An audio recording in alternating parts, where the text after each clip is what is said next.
Kabanata 841. Nabasag na bituin ng sinaunang Diyos. Ang 7 tao na halos nasa tuktok ng All Heaven Star System ay nagsimula ng isang digmaan laban sa Moongazer Serpent. Ang katawan ng Moongazer Serpent ay nagising mula sa kanyang nakakurba na anyo. Nagbuga ito ng malakas na yapak habang nagbago ng anyo at ang mga matataas na tentacles nito ay umalag sa kalawakan. Sa unang pagkakataon, may bahid ng pagiging alerto sa mga mata nito. Bagamat iba ang mga pandama nito kumpara sa tao, naramdaman pa rin nito ang matinding panganib. Hindi pa nito naramdaman ng ganitong uri ng panganib sa loob ng matagal na panahon. Malabo pa sa alaala nito ang isang insidente noong matagal na panahon nang ito'y naglalakbay, isang mahina at malabong tinig ang nagbigay babala sa kanya na huwag pumasok sa isang lugar. May hindi maipaliwanag na lakas ang tinig na iyon na nagbigay sa kanya ng takot. Masyado nang matagal ang alaala na iyon at malabo, ngunit ang pakiramdam ng panganib ay matindi at nakatatak sa kanyang isipan. Hanggang ngayon ay apektado pa rin ito sa kanyang isipan. Sa oras na ito, muling naramdaman ng Moongazer Serpent ang panganib. Bagamat hindi kasing lakas ng dati, nagdulot pa rin ito ng pagkabahala sa kanya. Ang maraming tentacles nito ay umalog habang ang Moongazer Serpent ay nagbuga ng isang malakas na hiyaw. Parang ang tunog ay pagbukas ng kalawakan, mas malakas pa kaysa sa anumang kidlat at kayang paghiwalayin ang langit. Hindi ito nangyari noong nakaraang 2 beses na nagalit ang Moongazer Serpent. Nang nakaharap ito sa mga mahihinang cultivators, hindi na niya kinakailangan ito, basta't pinatay niya silang lahat. Ngunit habang ang Moongazer Serpent ay galit, ang panganib na naramdaman nito ang nagudyok sa kanya na ipakita ang tunay nitong lakas. Sa loob ng hiyaw na iyon ay may halo ng isang complex na wika ng tao na lumikha ng isang spell na nagbagsak ng kalawakan sa paligid nito at patuloy na kumalat. Itinutok ng matandang lalaking nakasuot ng pulang damit ang kanyang daliri paitaas at nagsanib ito sa octagonal na porma sayon. Ang porma sayon ay nanatili sa ibabaw ng Moongazer Serpent at bumagsak ng naglalagablab na kidlat na sumabog sa kanya. Kasabay nito, ang pulang kidlat mula sa 4 na batang lalaki ay mahigpit na naglimo sa galaw ng Moongazer Serpent. Ang lalaking nasa itim na kasuotan ay naging isang libong talampakang agila. Ang kanyang napakalaking katawan ay mukhang tunay na agila habang umiikot sa paligid ng Moongazer Serpent at umatake gamit ang mga pangil. Kahit na isang tunay na planeta ng cultivation ay madaling gumuho sa lakas ng atake ng lalaki sa itim na kasuotan. Ang kanyang cultivation ay napakalakas, sapat upang magranggo sa mga nangungunang cultivator sa All Heaven Star System. Ang ninuno ng Sheingong family ay lumapit sa Moongazer Serpent sa isang hakbang. Nang buksan niya ang mga braso, ang mga sinag ng kidlat ay kumilos na parang baliw sa loob ng kanyang katawan.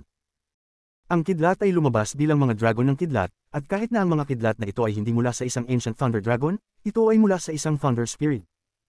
Wala pang hindi bababa sa 10,000 na mga dragon ng kidlat ang umuungal. Ang mga ito ay nagdagsa kasama ang ninuno ng Sheingong family bilang pinagmumulan at naglunsad ng isang galit na pag-atake sa Moongazer Serpent. Si Lianzi ng Zun family ay parang isang puting multo, napakabilis at may hawak na pilak na espada. Madalas na ang kanyang espada ay dumadaan sa katawan ng Moongazer Serpent sa isang kisap mata. Pagkatapos ay kumikinang ang espada ng maliwanag na sapat upang magbulag ng mga cultivators. Ang pilak na espada sa kanyang kamay ay humahaba hanggang sa tumagos sa kabilang bahagi ng Moongazer Serpent. Ito ang spell na nagbigay kay Lianzi ng kakayahang magpabagabag sa All Heaven Star System. Ang Heart Movement Celestial Spell. Habang ang kanyang puso ay nagpapasya, wala ni isang bagay ang makakapigil sa kanya. Ang 5-colored Dawist ay naging 5 sinag ng liwanag. Ang 5 kulay na liwanag ay naglalaman ng napakalaking lakas habang umiikot upang bumuo ng isang malaking vortex. Puno ang vortex ng mundo at patuloy na lumalawak. Pagkatapos, ang anino ng 99 na mga dalaga ay lumitaw. Lahat sila ay may seryosong itsura at nakaupo sa lotus position sa loob ng vortex. Isang napaka-feminine na aura ang lumabas mula sa katawan ng mga dalaga at marahas na nag-condense upang maging isang kakilakilabot na masamang espiritu na dumaan at umatake sa Moongazer Serpent. Ang mukha ng Blood God ay puno ng walang pakialam habang siya ay sumabog sa isang malaking ulap ng dugo. Ang amoy ng dugo ay naging malakas habang ang mist ng dugo ay pumapalibot sa katawan ng Moongazer Serpent. Pumasok siya sa mga tentacles at nagsimula ng isang kaguluhan ng pagkawasak sa loob ng katawan ng Moongazer Serpent. Patuloy na kumakaluskos ang mga tunog sa loob ng katawan ng Moongazer Serpent. Ang kamay ni Master Flamespark ay bumuo ng isang seal at ang hindi mabilang na piraso ay lumitaw sa harap niya. Bawat piraso ay gawa mula sa isang piraso ng Celestial Realm. Ang mga piraso ay nagsimulang umikot sa ilalim ng kanyang kontrol at isang malakas na celestial na puwersa ang lumikha ng isang bagyong dumaan sa mga bituin. Para sa operasyon na ito, halos ang buong Northern Domain ay inalis ng Thunder Celestial Temple. Lahat ng ito ay para hulihin ang Moongazer Serpent. Ang hiyaw ng Moongazer Serpent ay naging mas malakas. Dahil ang epekto sa loob at sa katawan nito ay nagbigay ng matinding sakit na halos magpabaliw dito. Matagal na siyang hindi nakaranas ng ganitong sakit. Bukod sa tinig na iyon sa kanyang alaala, wala siyang naramdaman ng ganitong uri ng sakit. Ang Moongazer Serpent ay naglabas ng isang galit na hiyaw at pagkatapos ay isang malaking bilang ng maliliit na Moongazer Serpents ang lumabas mula sa bibig nito. Mayroong 8 na may haba na 100,000 talampakan, pati na rin ang maraming Moongazer Serpents na may haba ng 10,000 talampakan at 1,000 talampakan. Habang ang mga maliliit na Moongazer Serpents ay sumabog, ang wika ng Ancient God ay nagmula sa kanilang bibig. Hindi lang ang pangunahing Moongazer Serpent ang nagbigay ng tinig ng Ancient God, kundi pati na rin ang bawat Moongazer Serpent. Ang galit ng Moongazer Serpent ay parang daliri ng isang Ancient God. Ang isang maliwanag na liwanag ay lumitaw sa harap ng bawat Moongazer Serpent. Ang liwanag ay kumikislap ng mas maliwanag at mabilis na nag-condense. Sa madaling panahon, ang daliri ng Ancient God ay nagtakip sa mga bituin. Sa mga bituin, ang hindi mabilang na Moongazer Serpents ay bumuo ng hindi mabilang na daliri ng Ancient God. Ito ay isa sa mga pinakamakapangyarihang kapangyarihan ng Moongazer Serpent. Ang daliri ng Ancient God ay humaplo sa lugar na may Moongazer Serpent bilang sentro. Ang malakas na puwersang ito ay nagdulot ng pagbabago sa ekspresyon ng 6 na tao. Hindi natapos ang spell ng Moongazer Serpent. Pagkatapos maglabas ng Ancient God Finger, ang malaking katawan nito ay nagkabasag ng mabangis at patuloy na umuungal. Ang malaking katawan nito ay kumerba ng napakabilis na parang gusto nitong ubusin ang lahat ng buhay na naipon nito. Ang mga tunog ng pagsabog ay umaabot sa kalawakan habang ang hindi mabilang na tentacles nito ay naputol sa kanilang mga ugat. Marami sa mga tentacles ay naputol mula sa katawan nito at ang mga tentacles ay lumiko at nagbago. Pagkatapos ay tumubo ang mga buhok mula sa mga tentacles at naging mga Moongazer Serpents na may haba ng 100,000 talampakan. Bukod kay Blood God na pumasok sa katawan ng Moongazer Serpent at hindi makita ang nangyayari sa labas, ang natitirang 6 ay nanginginig. Pati ang mga mata ni Master Flamespark ay kumerba at puno ng takot. Anong uri ng Moonbeast ito? Wala sa mga ancient books ang nag-record ng ganitong spell mula sa isang Moonbeast. Habang ginagamit ng Moongazer Serpent ang nakakatakot na spell na ito, ang lahat ng mga mortal at cultivators na malapit kay Wang Lin ay bumagsak mula sa pagka-absorb ng lahat ng kanilang buhay. Nang matapos ang pag-absorb ng mga tentacles, naglaho sila. Sa puntong ito, ang isang malaking bilang ng tentacles ay nawala. Ang mahigit sa 100 tentacles sa Ancient God na nasa harap ni Wang Lin ay nagsimulang mag-absorb sa isang nakakatakot na bilis. Hindi na ito engravings kundi devouring. Isang malaking bilang ng mga pagputok ang lumitaw sa bawat tentacle habang nilalamon ang kapangyarihan ng Ancient God ng walang tigil. Kasabay nito, ang hindi mabilang na mga buhok ay lumabas mula sa mga tentacles, at sa isang iglap, mabilis na lumago ang mga buhok patungo sa katawan ng Ancient God at nagsimulang lumunin din. Ang Ancient God Child ay ang pinagkukunan ng buhay ng Moongazer Serpent. Naging malamig ang mga mata ni Wang Lin at ang kanang kamay ay bumuo ng isang seal. Habang siya ay naghahandang umatake, muling umalangaw ang ancient na tinig sa loob ng kanyang pinagmulan na kaluluwa. Ang tinig ay mas mahina kaysa sa dati, na parabang mawawala anumang oras. Huwag mag-atake, ako ay naging isa na sa Moongazer Serpent. Kung umatake ka, agad kang aatakihin ng Moongazer Serpent. Kaibigan ko, magmadali ka at dalhin ang isa na kayang tanggapin ang aking mana dito. Wala na akong oras, ang ancient na tinig ay lumakas ng lumakas hanggang sa halos hindi marinig. Hindi ka makakaalis gamit ang iyong kapangyarihan, tutulungan kita upang makaalis. Ang Ancient God Child na pinalilibutan ng hindi mabilang na tentacles ay biglang nagbukas ng kanyang mga mata. Nang magbukas ang kanyang mga mata, isang bahagi ng 8 illusory na bituin ay biglang gumuho. Ang bituin ng Ancient God ay nagbasag. Ang pagkabagsak na ito ay lumikha ng isang hindi maipaliwanag na puwersa na dumaan kay Wang Lin at dumaan patungo sa vortex sa dulo ng makitid na daanan. Habang ang bagyong dumaan patungo sa vortex, isang malaking halaga ng pulang liwanag ang sumak mula sa vortex. Ito ay ang figure ni Blood God na mabilis na nag-condense. Nang pumasok siya sa loob ng Moongazer Serpent, nagpatuloy siya sa pagkawasak hanggang sa makita ang lugar na ito. Pagpasok niya, dumating ang lakas mula sa Ancient God. Kahit na sa cultivation ni Blood God, siya ay napag-ungol at ang buong katawan ay biglang gumuho. Pagkatapos isang demonic na puwersa ang mabilis na kumalat at tumulong upang harangan ang kapangyarihan. Ang demonic na anino na nabuo ay puno ng gulat at agad na gumuho. Ipinosisyon nito pabalik kasama si Blood God at pinilit palabas ng vortex. Nang mabuo muli ang katawan ni Blood God, ang kanyang mukha ay sobrang mapatla at siya ay umubo ng dugo. Agad siyang umatras habang patuloy na umuubo ng dugo. Kitang-kita na mahina siya habang malubha ang pinsala sa kanyang origin soul. Kung hindi dahil sa demonyo na nakakonekta sa kanyang kaluluwa, tiyak na siya ay namatay.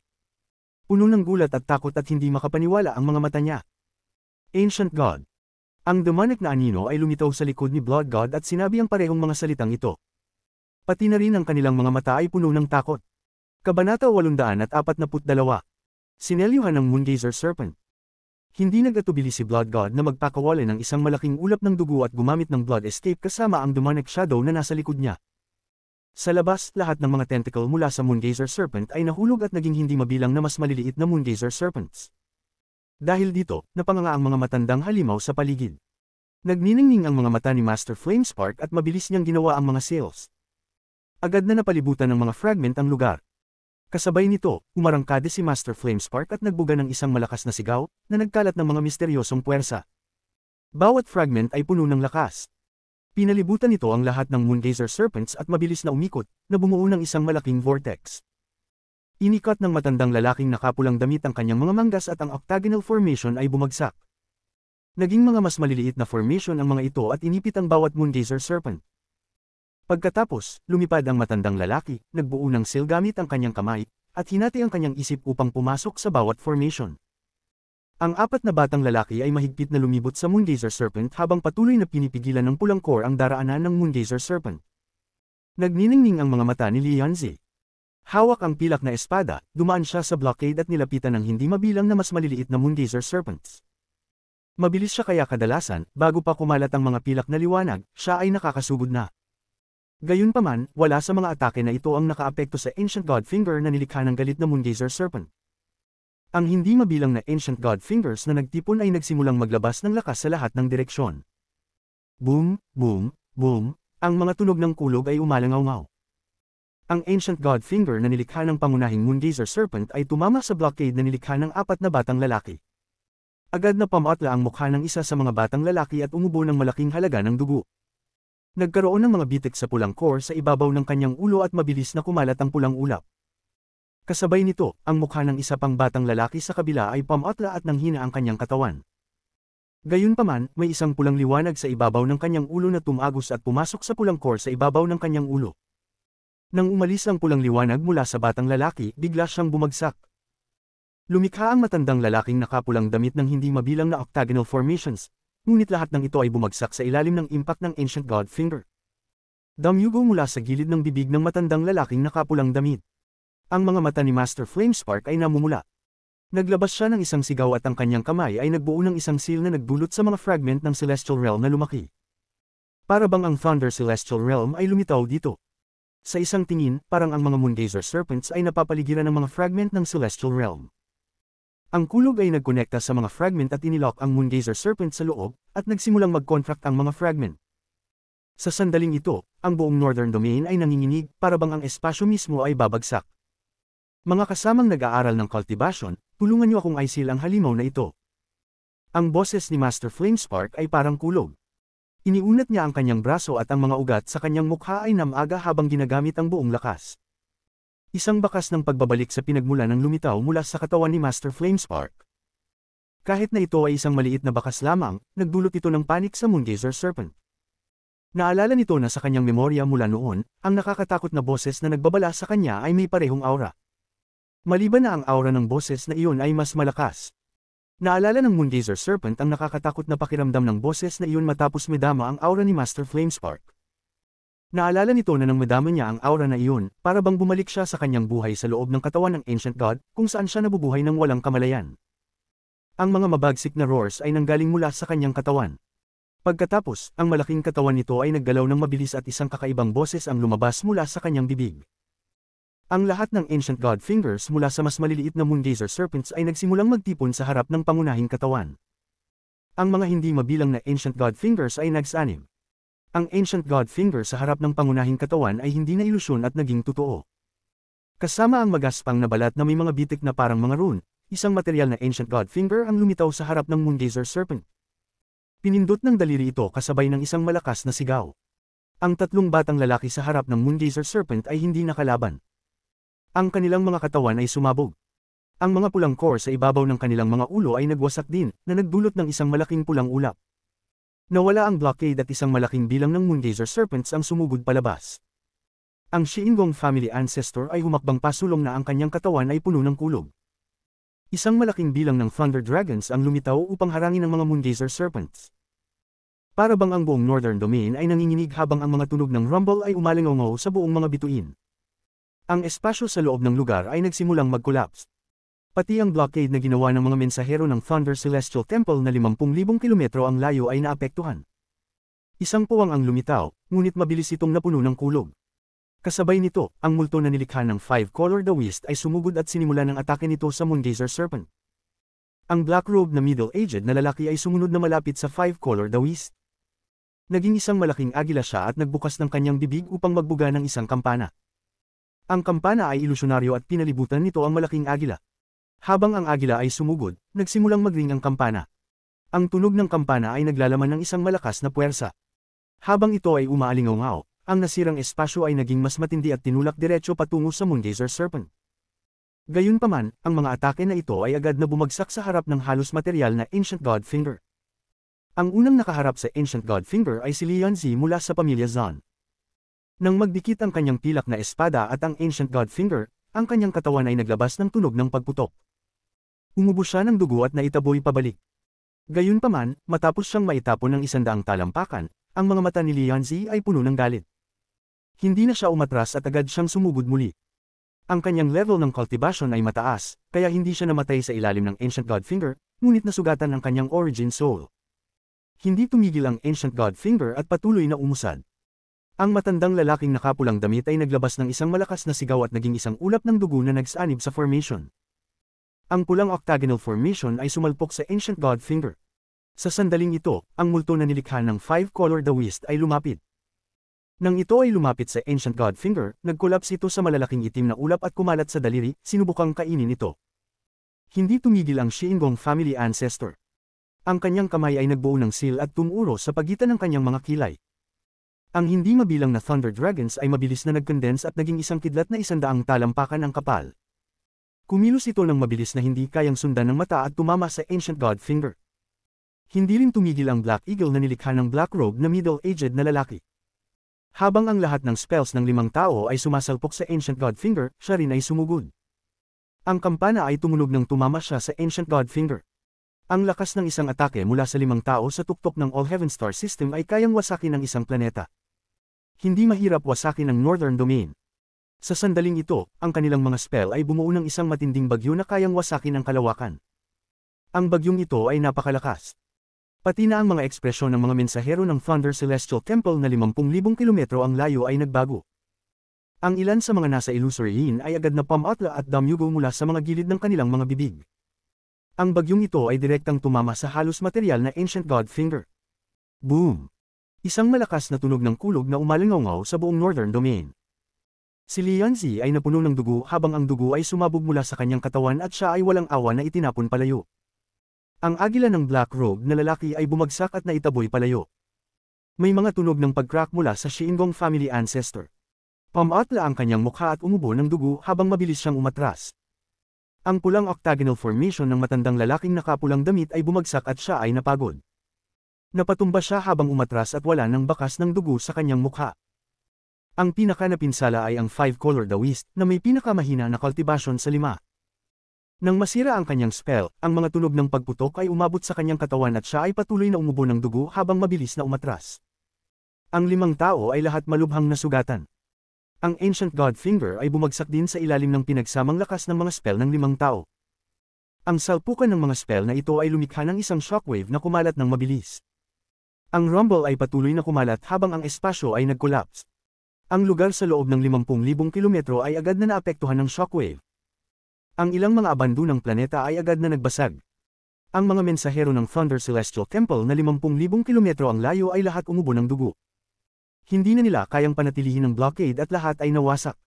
Sa mas malayo, ang 2 blockades na ginawa ng mga Black at Red Robe cultivators ay naapektuhan din.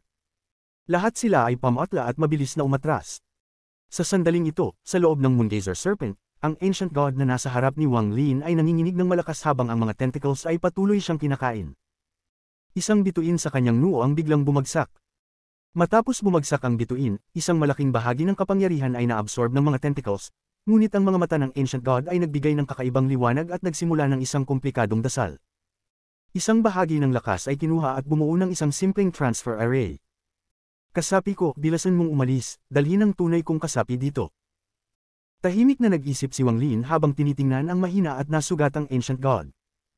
Pagkatapos, pumasok siya sa transfer array at nawala. Kabanata 843. Bumalik sa planetang Qingling. Sa sandaling nawala si Wang Lin, napakaraming mga tentacle ang lumitaw mula sa kawalan at pumulupot sa transfer array, na nagdulot ng pagguho nito. Gamit ang tulong ni Lianzi at ng kanyang mga kasama upang harangan ng Moongazer Serpent, ipinikit ni Master Flamespark ang kanyang mga mata at sumigaw, "I seal." Dumagundong ang mga piraso ng Celestial Realm at nagsimulang magsara patungo sa Moongazer Serpent mula sa lahat ng direksyon. Habang ang Moongazer Serpent ay nagbuga ng isang galit na sigaw, ang buong katawan nito ay dumuluhong palabas. Ang galit na naramdaman nito mula kay Master Flamespark ay halos magpulokas sa kanya. Habang tumama ito sa mga Celestial Fragments, biglang tumigil ang Moongazer Serpent. Ang mga mata nito ay puno ng takot habang tinitingnan ang nasa unahan. Ang lugar na tinitingnan ng Moongazer Serpent ay gumuho na. Habang ang walang katapusang malamig na hangin ay hamampos palabas, isang tao ang lumabas. Ang taong ito ay malabong tignan. Hindi matukoy kung ano ang hitsura niya. Ang tanging bagay na maaaring malaman ay siya ay isang lalaki. Siya ay sobrang kalmado habang mabagal na lumalabas mula sa kawalan. Sa sandaling lumitaw siya, nagbago ng malaki ang ekspresyon ng mga sugatang sina Lianzi at ang kanyang mga kasama. Kahit na si Lianzi na mayabang, matapos tignan ng tao ng isang saglit, ang puso niya ay nabigla. Sa sandaling iyon, ang kanyang mga mata ay nagpapakita ng paggalang. Ito siya. Si Master Flamespark mismo ang nag-imbite sa kanya. Agad na nagbago ang ekspresyon ng natitirang 4 na tao at naging magalang. Pagkatapos lumitaw ang ilusyonaryong tao, ang mga mata ni Master Flamespark ay puno ng kagalakan. Ang figure ay naglakad patungo sa Moongazer Serpent. Ang malaking katawan ng Moongazer Serpent ay nanginginig na para bang mayroong aura mula sa taong ito na nagpapatakot sa kanya. Dahan-daang umatras ang Moongazer Serpent. Sa puntong ito, milyon-milyong kilometro ang layo mula sa Moongazer Serpent, lumitaw ang katawan ni Wang Lin. Pagkatapos siyang lumitaw, agad siyang lumingon at nagsimulang mag-isip. Dapat may dahilan ng malaking pagbabago ng Moongazer Serpent. Baka may umatake dito. Ang Ancient God Child na nasa loob ng Moongazer Serpent ay gusto akong magdala ng tagapagmana, ngunit sayang at ang aking orihinal na katawan ay nasa Alliance Star System pa. Kung hindi, baka subukan ko. Gayunpaman, hindi ko alam kung tapat siya tungkol sa pamamana o kung nais niyang gamitin ang isang bagay na katulad ng spell ng posisyon ng isang cultivator. Kailangan ko mag-ingat sa bagay na ito at hindi magmadali. Ngunit, dahil lumabas na ako sa Moongazer Serpent, naniniwala akong walang makakadetect sa akin sa isang maikling panahon. Ang mga mata ni Wang Lin ay kumislap at siya ay naging isang sinag ng liwanag at lumipad palayo. Ang mga ripples ay lumitaw sa ilalim ng kanyang mga paa at, hindi nagtagal, nagsanib si Wang Lin sa mundo at nawala. Sa hilagang bahagi ng domain, malayo sa Moongazer Serpent, halos sa kabilang dulo ng domain, matatagpuan ang planetang Qingling. Nang araw na iyon, isang ripple ang lumitaw sa labas ng planetang Qingling at si Wang Lin ay lumakad palabas. Tiningnan niya ang pamilyar na cultivation planet bago siya at nagpakita ng kaunting lungkot. Sa wakas, nakabalik na ako. Naglakad si Wang Lin ng isang hakbang, naging isang sinag ng liwanag, at tumahak patungo sa planetang Qingling. Ngunit bago pa siya makarating, ilang malalakas na aura ang sumadyat patungo sa kanya na may galit na intensyon. Pinagmasdan ni Wang Lin ito at agad na nag-relax. Ang mga divine senses ay agad na nakalock sa kanya, ngunit nang makilala siya, agad na nawala ang mga ito. Pagkatapos, mahigit sa 10 mga tao ang lumipad tulad ng mga meteor patungo kay Wang Lin. Sa halos eksaktong sandali na humakbang si Wang Lin sa planetang Qingling, mahigit sa 10 tao mula sa Chosen Immortal Clan ang lumitaw. Agad na lumapit ang matandang ninuno. Natuwa siya nang makita si Wang Lin at nagsabi, "Tagapagligtas." Tiningnan ni Wang Lin ang matandang lalaki at ang mga miyembro ng Chosen Immortal Clan at nagtanong, "Magaan ba ang naging paglalakbay niyo?" Ang matandang lalaki ay huminga ng malalim at nagsabi, "Tagapagligtas, magaan ang aming paglalakbay. Ngunit sa daan patungo rito, narinig namin na ang Yao family mula sa All Heaven Star System ay nagsimula ng panghuhuli laban sa iyo." Ipinagpag ni Wang Lin ang kanyang ulo. "Tapos na ang bagay na yun, huwag na natin pag-usapan. Dahil narito kayo, magtira na lang. Kailangan kong magsanay ng ilang buwan, bantayan ng mabuti ang lugar na ito." Agad na tumango ang matandang lalaki. Ang katawan ni Wang Lin ay kumislap at hindi na siya nagbigay pansin pa sa Chosen Immortal Clan. Teleport siya patungo sa tuktok ng Hengyun Peak. Nananatiling ganoon pa rin tulad ng iniwan niya, naruroon pa rin ang Yungib. Pagpasok ni Wang Lin sa Yungib, agad niyang binuksan ang mga formation. Ang paligid ng Hengyun Peak ay agad na ensail. Pagkatapos, umupo siya, ipinikit ang mga mata, at nagsimulang magtangka. Ilang oras ang lumipas at naging gabi na. Ang liwanag ng mga bituin ay bumagsak sa lupa at ang lahat ay tahimik. Habang ang liwanag ng buwan ay dumaan sa pasukan, ang liwanag ay kumikislap sa lupa at napakaganda. Buksan ni Wang Lin ang bibig at huminga ng malalim. Mula nang umalis siya patungong Celestial Realm, sobrang pagod na siya. Kahit nasa loob siya ng Moongazer Serpent, halos hindi siya makapag-relax. Ngunit sa pagkakataong ito, sa kanyang sariling cultivation planet, nagkaroon siya ng ganap na pagpapahinga. Tiningnan niya ang kalangitan sa labas ng yungib at nagsimulang mag-isip. Pagkalipas ng matagal na oras, inalis ni Wang Lin ang kanyang titig at nagbulong, hindi titigil ang panghuhuli ng Yao family. Wala na akong maraming oras. Habang nag-iisip, tinapik ni Wang Lin ang kanyang bag of holding at lumitaw ang malaking furnace. Naglalabas ito ng isang sinaunang aura. Ang mga mata ni Wang Lin ay kumislap nang makita ito at nagbuga ng isang hininga ng Essence Origin Energy na bumalot sa furnace at nagsimulang i-refine ito.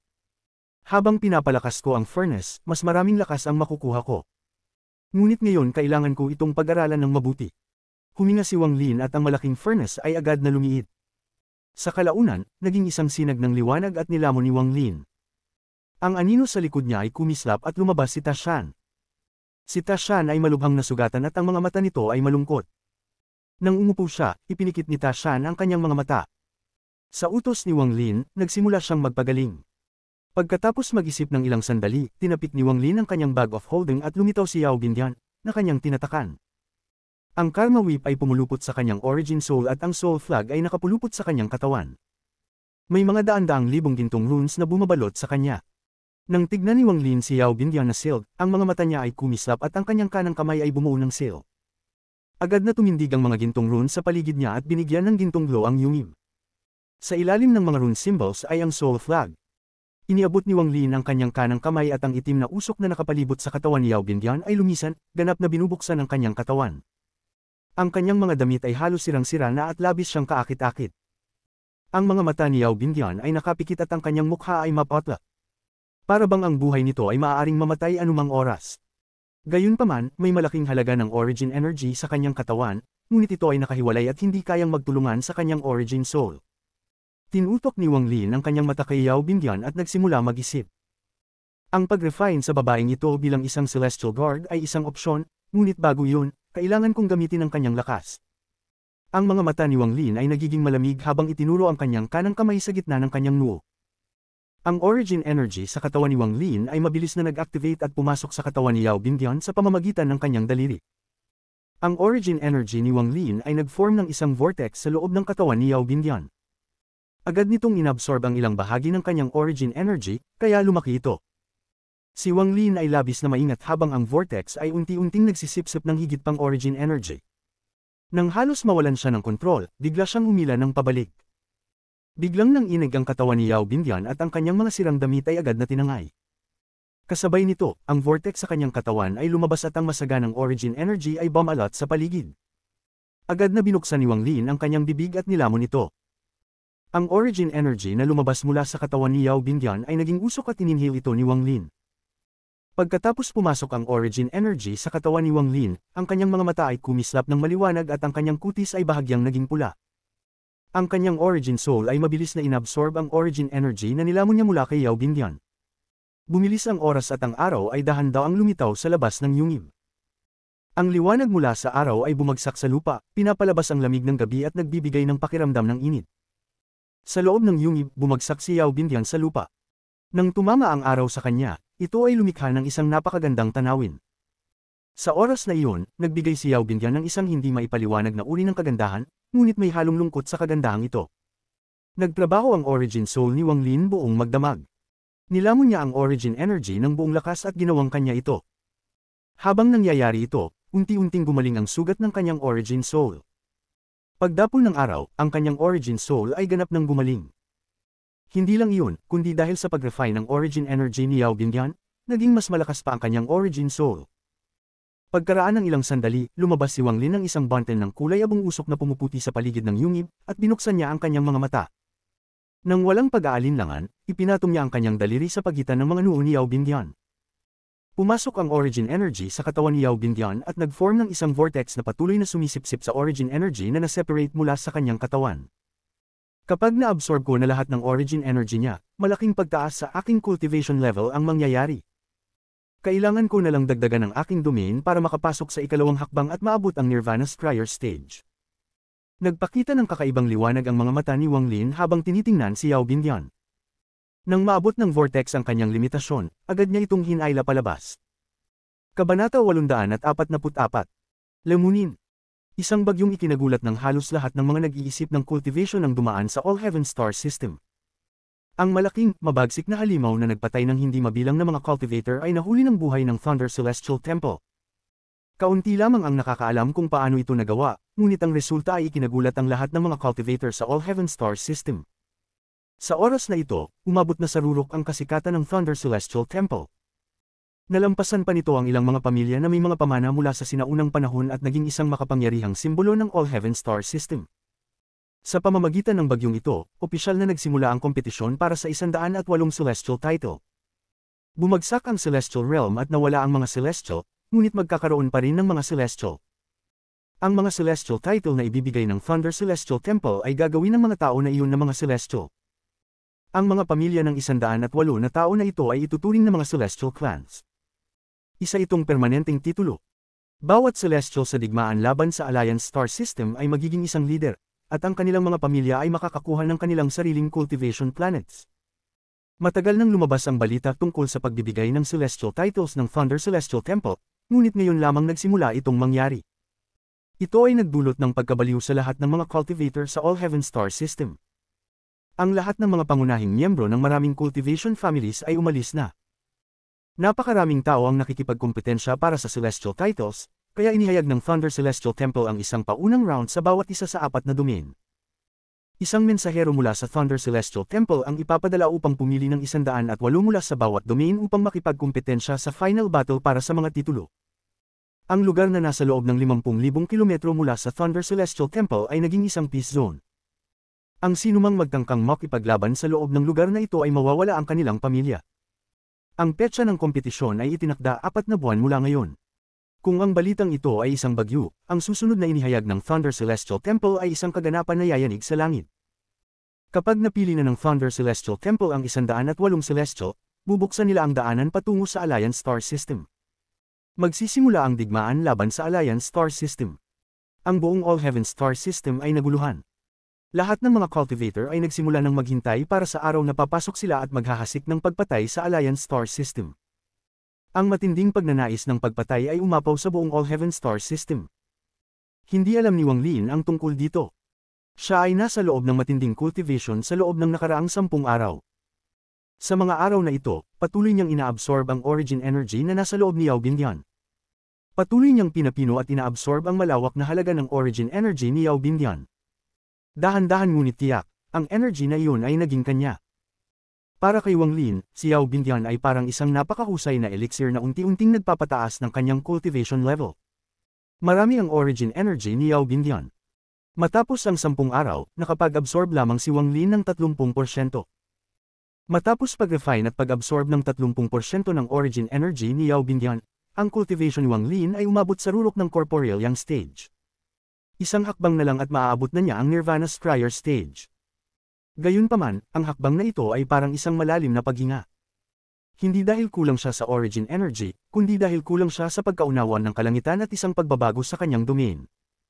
Ang domain ng karma ay mas misteryoso kaysa sa buhay at kamatayan. Parang hindi ko ito maintindihan. Karma, karma. Habang nag-iisip si Wang Lin, nagpakita ng kaunting kalituhan sa kanyang mga mata. Walang makakaligtas sa karma. Ang karma ay nasa lahat ng dako, ngunit lahat ng ito ay isang ilusyon lamang. Kapag gusto ko sanang kunin ang katotohanan, lahat ay natatakpan ng hamog. Habang pinapino ni Wang Lin ang origin energy ni Yao Bindian, huminga siya ng malalim. Pagkatapos, tumingin siya kay Yao Bindian. Karma. Nang makuha ko ang heaven-defying bid, iyon ang karmic cause, at ang pagkakasalubong kay Si Tunan ay ang karmic effect. Ang pagpatay kay Teng Li ay ang karmic cause at ang pagpatay ni Teng Huayuan sa aking pamilya ay ang karmic effect. Gayun din, ang pagkilos ni Teng Huayuan ay ang karmic cause at ang pagpatay ko sa Teng Clan ay ang karmic effect. Mukhang nagtatagpo ang karmic cause at karmic effect. Maaaring ang karmic effect ngayon ay maging karmic cause ng iba bukas. Si Wang Lin ay nagkunot-noo at ang kalituhan sa kanyang mga mata ay lalong tumindi. Ang karma domain ay naglalaman ng sobrang dami, at hanggang ngayon, hindi pa rin ito ganap na nauunawaan ni Wang Lin. Ito ay kakaiba sa life and death domain na madali niyang nauunawaan. Ang pagkaunawa sa domain ay hindi maaaring pilitin. Kung wala ang tamang pagkakataon, sobrang hirap nitong maintindihan. Si Wang Lin ay huminga ng malalim at iniwan na ang pag-iisip tungkol sa karma. Bagamat mukhang simple, ito ay napakahirap maunawaan ng buo. Ngayon ko lang naintindihan kung bakit mahirap tumaas ang cultivation level pagkatapos ng isang partikular na punto. May kinalaman ng origin energy dito, pero ang mas mahalaga ay ang pagkaunawa ng isang tao. Nagpakita ng mapait na ngiti si Wang Lin. Paano ko mapapalakas ang aking karma domain? Talagang ang mahirap ang pagkaunawang ito. Gaano man karami ang maintindihan ko, lahat ito ay ilusyon at hindi tunay.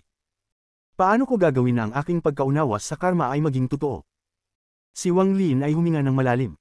Sinabi niya sa sarili na huwag na itong pag-isipan, pero hindi niya maiwasang mag-isip. Noong nasa Demon Spirit Land ako, sa tulong ni Ancient Demon Bailuo, nakapasok ako sa isang misteryosong estado at natutunan ko ang depekto sa Celestial Slaughter Art. Habang binabaybay ni Wang Lin ang kanyang alaala, napansin niyang kumitid ang kanyang mga mata. Sa ilalim ng estado na iyon, bahagya kong nakita ang lahat ng daos ng mundo. Nahati ako sa hindi mabilang na mga clone at pagkatapos ay nagsama ako bilang isa. Parang noong tinuruan ako ng All-Seer ng isang spell. Lalong naging maliwanag ang mga mata ni Wang Lin. Ang daw ng All-Seer ay ang daw ng kalangitan. Sa kanyang divine sense, mayroong hindi mabilang na mga All-Seers. Ang bawat All-Seer ay bihasa lamang sa isang celestial spell. Sa cultivation ko noon, nakita ko lang iyon, ngunit sa pagninilay, hindi lang pala bawat All-Seer ay may kanya-kanyang celestial spell, may kanya-kanyang naiibang daw. Nagbago ang ekspresyon ni Wang Lin at nagulat siya sa sarili niyang ideya. Huminga siya ng malalim at naalala ang mga nangyari sa loob ng All-Seer. Habang iniisip niya ito, mas lalong naging tiyak siya sa kanyang ideya. Ang mga All-Seer ay may maraming daos. Paano nila nakuha ang maraming daos na ito? Kumislap ang mga mata ni Wang Lin at naalala niya ang sinabi ng unang Celestial Guard sa kanya bago siya ma-refine. Nakita ko si Master All-Seer na kinuha si Sun Yun at nilamon siya. Ganap na nilamon ni Master si Sun Yun. Isinara ni Wang Lin ang kanyang mga mata. Pagkatapos ng ilang saglit, bigla niyang binuksan ang kanyang mga mata at ipinakita ang isang matibay na tingin habang tinitingnan si Yao Bingyan. Bamulong siya, ang daw ng karma ay masyadong ilusyonaryo. Ayon sa ikatlong hakbang na nakita ko, ang lahat ng daw ng kalangitan ay kailangang bumalik sa kanilang tunay na pinagmulan. Hindi ko alam kung ano ang pinagmulan ng karma daw, pero upang gawing corporeal ang aking domain, kailangan kong Lamunin ang domain ng iba upang maunawaan ang karma ng kanilang domain. Unawain ang kanilang domain. At pagkatapos ay gawing sarili kong karma domain. Lumuwa ang mga mata ni Wang Lin ng malamig na liwanag habang ipinatong niya ang kanyang daliri sa pagitan ng mga noo ni Yao Bingyan. Kabanata 845. Dream Dao. Ngunit, nang ang dalawang daliri ni Wang Lin ay dumampi sa noo ni Yao Bingyan, siya'y biglang huminto. Tinutok niya ang kanyang mata sa maputlang mukha ni Yao Bingyan at tahimik na nagmuni-muni. Ang pagsipsip ng domain ng iba ay ang kunin ng lahat ng kanilang dao at gawing sarili, ngunit, ang dao ng langit ay walang hanggan at ang mga dao ay walang limitasyon. Kapag nagsimula akong sumipsip, magtatakda ito ng isang precedent at kailangan kong magpatuloy sa pagsipsip ng mga dao sa hinaharap. Bilang resulta, magtatapos ako sa pagtahak sa parehong landas ng walang balikan tulad ng All-Seer. Ngunit kung hindi ko susipsipin, hindi ko maiintindihan ang karma at mananatili itong ilusyonaryo. Dapat ko bang sumipsip o hindi sumipsip? Bihirang mag-atubili si Wang Lin ng ganitong katagal tungkol sa isang bagay.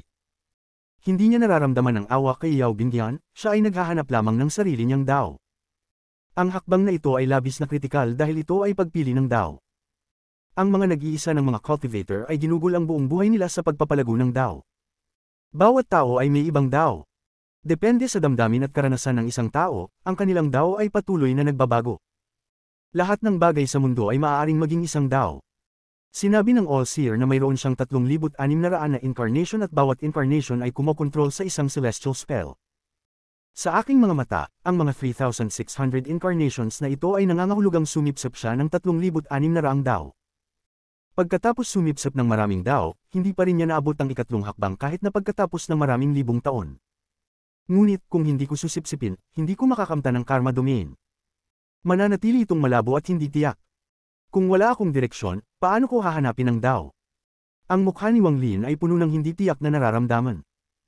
Ang itsura ng kanyang mga mata ay nagpapakita ng kalituhan at determinasyon habang ang kanyang kanang kamay ay nasa ibabaw ng noo ni Yao Bingyan. Ngunit, kahit anong gawin niya, hindi niya talaga matutulungan ang kanyang mga daliri na itulak pababa. Mabagal na lumipas ang oras. Ang araw ay dumaan sa horizon, nagbago ang araw sa gabi, at lumipas ang 3 araw. Para kay Wang Lin, ang 3 araw na ito ay parang 300 taon, at pati ang itsura niya ay parang tumanda na. Sa loob ng 3 araw na ito, hindi gumalaw ang kanyang katawan. Isang bagyong bumangon sa kanyang puso na pumuno sa buong katawan niya. Si Wang Lin ay paulit-ulit na bumanggit, Dao, ano ang Dao? Ang mga salitang ito ay lumabas mula sa kanyang bibig ng maraming beses sa loob ng 3 araw. Parang tinatanong niya ang sarili, at ang kalituhan sa kanyang mga mata ay naging mas malakas pa. Sa huli, ano ang Dao? Habang tinutuklas ang Dao, hindi niya napansin na ang orihinal na enerhiya sa kanyang katawan ay nagsimulang magwala. Sa mga nakaraang 3 araw, nagsimula itong kumilos mula sa mabangong paraan patungo sa mas mabilis na galaw, hanggang sa 4 araw, nang ito ay maging parang bagyong malapit nang mawala sa kontrol. Sa huli, ang orihinal na enerhiya ay umalis mula sa kanyang katawan, at bumuo ng isang vortex. Ang vortex na ito ay itim at puti. Ang itim at puting vortex ay parang yin at yang habang umiikot. Bagamat nagsanib, malinaw pa rin silang magkaibang anyo. Ang vortex na ito ay naging mas malakas at mas mabilis. Si Wang Lin ay walang kamalay-malay sa nangyayari sapagkat siya ay abala sa paghahanap ng Dao. Ang kanyang orihinal na kaluluwa ay dahan-daang bumalik mula sa sinaunang Thunder Dragon habang hinahanap ang kanyang Dao. Talaga namang bumalik ito sa kanyang anyong tao. Umupo din ito at itinaas ang kamay na parang may tinutukoy, ngunit hindi ibinaba muli ang kamay. Parang tinutukoy nito ang buhay ni Wang Lin, ang kanyang buhay sa paghahanap ng Dao. Maagang umaga, ang unang sinag ng araw ay tumama sa planeta ng Qingling. Ang mga mortal sa planeta ay nagising mula sa kanilang pagtulog at nagpatuloy sa kanilang simpleng buhay. Ang mga cultivator ay nagpa-practice ng yang spiritual energy mula sa araw. Ngunit ngayon, tila mas aktibo at mas mayaman ang spiritual energy kaysa dati. Halos lahat ng cultivator ay napansin ito at natuwa. Agad nilang hinanap ang mga lugar kung saan sila maaaring mag-ensayo. May mga taong dahan-daang nakatuklas na kapag nakaharap sa Hilaga Silangan, ang spiritual energy na kanilang iniensayo ay naging masiksik, kaya nagpasya silang lumipad papunta sa Hilaga Silangan. Ang Hilaga Silangan bahagi ng planeta ng Qingling ay kung saan matatagpuan ang Hengyun Peak. Sa puntong ito, maraming cultivators ang nagtipon na 5,000 kilometro ang layo mula sa Hengyun Peak. Para bang sinusamba nila ang bundok habang sila ay nag-eensayo. Minsan, isang maikling oras ng ensayo ay katumbas ng ilang araw ng ensayo. Sa puntong ito, ang imahe ng langit at lupa ay lumitaw sa tuktok ng Hengyun Peak. Ang puti at itim na usok ay pumuno sa tuktok at nagsanib, bumubuo ng imahe ng yin at yang. Mula sa malayo, ang itim at puting imahe ay kumikinang sa ilalim ng asol na langit. Para itong isang pintura, at nagdulot ng pagkabigla sa mga pusong nakakita nito. Ang pagkabigla na ito ay mula sa kaluluwa at kumalat sa buong kaluluwa. Tila naglalaman ito ng isang misteryosong puwersa na ginugol ang lahat ng nakakita dito, at wala silang kakayahang lumabas mula dito. Ano, ang Dao? Sa puntong ito, ang sinaunang boses na ito ay umalingaw sa kaluluwa ng lahat ng mga cultivator sa planeta ng Qingling. Ang boses na ito ay naglalaman ng isang sinaunang aura, na parang naranasan nito ang maraming buhay. Mayroong isang matinding pagnanais na makakita ng katibayan upang tiyakin ang kanyang Dao. Nang dumating ito sa tainga ng lahat, sila ay nabigla. Para silang tinamaan ng kidlat. Ang kanilang mga puso ay walang malay na tinanong ang kanilang mga sarili. Ano, ang Dao? Sa Hengyun Peak, ang kuweba sa paligid ni Wang Lin ay nagiging alikabok sa isang hampas ng hangin. Naging alikabok ito na tinangay ng hangin at nawala. Ang buong kuweba sa tuktok ng bundok ay nawala, naiiwan lamang si Wang Lin at ang hindi pa nagigising na si Yao Bingyan. Ang mga daliri niya ay nasa ibabaw pa rin ng noo ni Yao Bingyan. Sa itaas nila ay ang imahe ng yin at yang napabilog. Ito ay dahan-daang umiikot, at ang spiritual energy sa planeta ng Qingling ay naapektuhan nito. Ang spiritual energy ay dahan-daang kumalat. Sa puntong ito, kung may titingin mula sa labas ng planeta, makikita nilang ang buong planeta ay nakabalot ng itim at puti. Isang nakakabigla at kamanghamanghang tanawin. Kung may dumaan na may antas ng cultivation tulad ng Blood Ancestor, sila ay magugulat. Ito ay tinatawag na Dream Dao ng mga tao sa ikalawang hakbang. Ayon sa mga rumor, noong simula, may isang mortal na nagngangalang Pang Zhu na nakatagpo ng enlightenment sa Dao mula sa kanyang panaginip. Siya ay naging isang sinaunang celestial at nag-record ng libu-libong Dao Hearts. Nakakita siya sa araw at buwan. Si Wang Lin ay nalilito habang hinahanap ang katibayan ng kanyang Dao. Siya ay nalulunod sa isang panaginip. Parang iniwan niya ang kanyang pisikal na katawan at unti-unting tumaas. Ngunit, hindi ito ang kanyang orihinal na kaluluwa dahil ang orihinal na kaluluwa ay naruroon pa rin. Ano, ang Dao, sa ilalim ng kakaibang kalagayang ito, naramdaman niyang dahan-dahan nawawala ang kanyang katawan at nagiging isa sa planeta ng Qingling. Parang siya na ang buong planeta. Sa makapal na gubat, isang 3 talampakang python ang pumutol sa isang maliit na hayop na dumaan. Habang bahagyang tinitigilan ng malaking katawan nito ang hayop, narinig ang tunog ng mga buto na dumudurog mula sa loob ng maliit na hayop. Nang malapit ng lunukan ng python ang hayop, biglang nanginginig ang katawan nito. Inangat nito ang malaking ulo upang tumingin sa malayo. Ang lamig sa mga mata nito ay nawala at pinalitan ng kalituhan. Hindi ito daw, isang buntong hininga ang dumaan na parang hangin at muling bumalik ang lamig sa mga mata nito. Pagkatapos, walang awa nitong nilunok ang maliit na hayop at naglaho patungo sa malayo. Kabanata 846. Naliwanagan ka ba? Sa labas ng gubat, mayroong isang pampublikong kalsada sa loob ng mga berdeng bundok. Isang pangkat ng mga karwahe ang mabilis na dumadaan sa kalsadang iyon. Ang mga karwaheng ito ay gawa sa maselang material at naglalabas ng isang matamis na amoy. Nagbibigay ito ng pakiramdam ng yaman. Naririnig ang tunog ng mga kabayo at gulong, ngunit biglang tumigil ang karwahe sa harapan at isang batang babae na may 7 o 8 taong gulang ang tumalon mula rito. Ang batang babae ay nakasuot ng seda at ang kanyang mukha ay kulay rosas, para bang siya ay gawa sa jade. Naramdaman niya ang isang bagay sa kanyang dibdib nang mahirapan siyang bumaba mula sa karwahe. Mabilis siyang lumakad papunta sa mga damo sa gilid. Lumuhad siya at inilapag ang bagay na hawak sa kanyang mga bisig sa lupa. Isang maliit na hayop na may benda sa kanyang paa. Little Black, umuwi ka na, ang mga mata ng batang babae ay naglalaman ng inosente at hindi pagkakaunawa habang hinahaplos ang ulo ng maliit na hayop. Tumingin ng maliit na hayop pataas. Para bang may katalinuhan ito at may ibig sabihin ang kanyang pagtingin sa batang babae. Sa sandaling ito, binuksan ang kurtina ng karwahe sa likuran ng batang babae, na nagpapakita ng isang lalaki at isang babae. Pareho silang nasa kalagitnaan ng edad at tinitingnan nila ang batang babae ng may pagmamahal. Hinaplos ng banayad na hangin ang paligid na nagpalutang ng kurtina. Ang mga mata ng dalawang tao sa karwahe ay puno ng kalituhan. Hindi lamang sila, pati na rin ang mga mortal sa paligid ay naging ganito. Pati ang batang babae ay puno rin ng kalituhan. Tanging ang maliit na hayop na ito ang nagsimulang magbigay ng mga ingay ng galit gamit ang bibig at ipinakita ang mga pangil. Para bang nakalimutan na nito ang mga sugat nito at tumalon sa likuran ng batang babae. Tumingin ito sa langit at umatungal ng malakas. May takot sa mga mata nito, ngunit may lakas din sa kanyang mga mata na hindi ito umatras. Sa sandaling ito, hindi nito napansin na may isang patak ng dugo na tumulo mula sa benda na nakabalot sa kanyang paa. Ang dao ng langit ay walang katapusan, ang landas ng dao ay walang hanggan.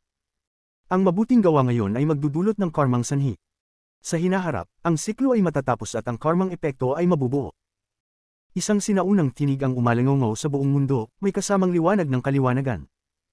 Ang katawan ng maliit na hayop ay nanginginig, ngunit patuloy itong umaatungal. Ang mga mata nito ay puno ng katalinuhan habang tinitingnan ang langit. Nararamdaman nitong may isang aura na kayang pumatay dito, ngunit ayaw nitong umatras. Isang buntong hininga ang dumaan at dahan-daang nawala. Ang maliit na hayop ay puno ng kalituhan dahil hindi pa ito ganap na nagigising sa kanyang katalinuhan at hindi nauunawaan kung ano ang ibig sabihin ng buntong hininga. Ngunit sa sandaling narinig nito ang buntong hininga, ang kanyang paningin ay naging malabo at tila may nakita siyang bagay. Isang matandang babae na nasa kanyang mga huling taon ang nakahiga sa isang napakaluhong silid. Kahit na ang mukha nito ay puno ng mga kulubot, hindi nito matatakpan ang kabutihang loob na nakatagpo sa mukha nito. Kahit na siya ay malapit ng mamatay, ang kanyang mga mata ay hindi malabo. Nagbigay siya ng isang ngiti habang isinara ang mga mata. Bigla, isang malaking at mabagsik na hayop ang dumating mula sa langit. Pagkatapos ng paglapag ng hayop, tumingin ito sa matandang babae at nagbuga ng isang ulap ng puting gas. Ang puting gas ay bumalot sa matandang babae at pagkatapos nito, umalis ang hayop. Little Black, binuksan ng matandang babae ang kanyang mga mata. Nawala ang ilusyon at ang mga mata ng maliit na hayop ay naging mas kalituhan. Ang hangin ay dumaan at nilisan ang lahat. Ang lahat ng mga saksi mula sa karwahe ay muling nagbalik sa kanilang mga sarili at hindi alam kung anong nangyari. Pati ang batang babae ay hindi alam. Nagngiti siya at nagbalik sa maliit na hayop. Little Black, umuwi ka na.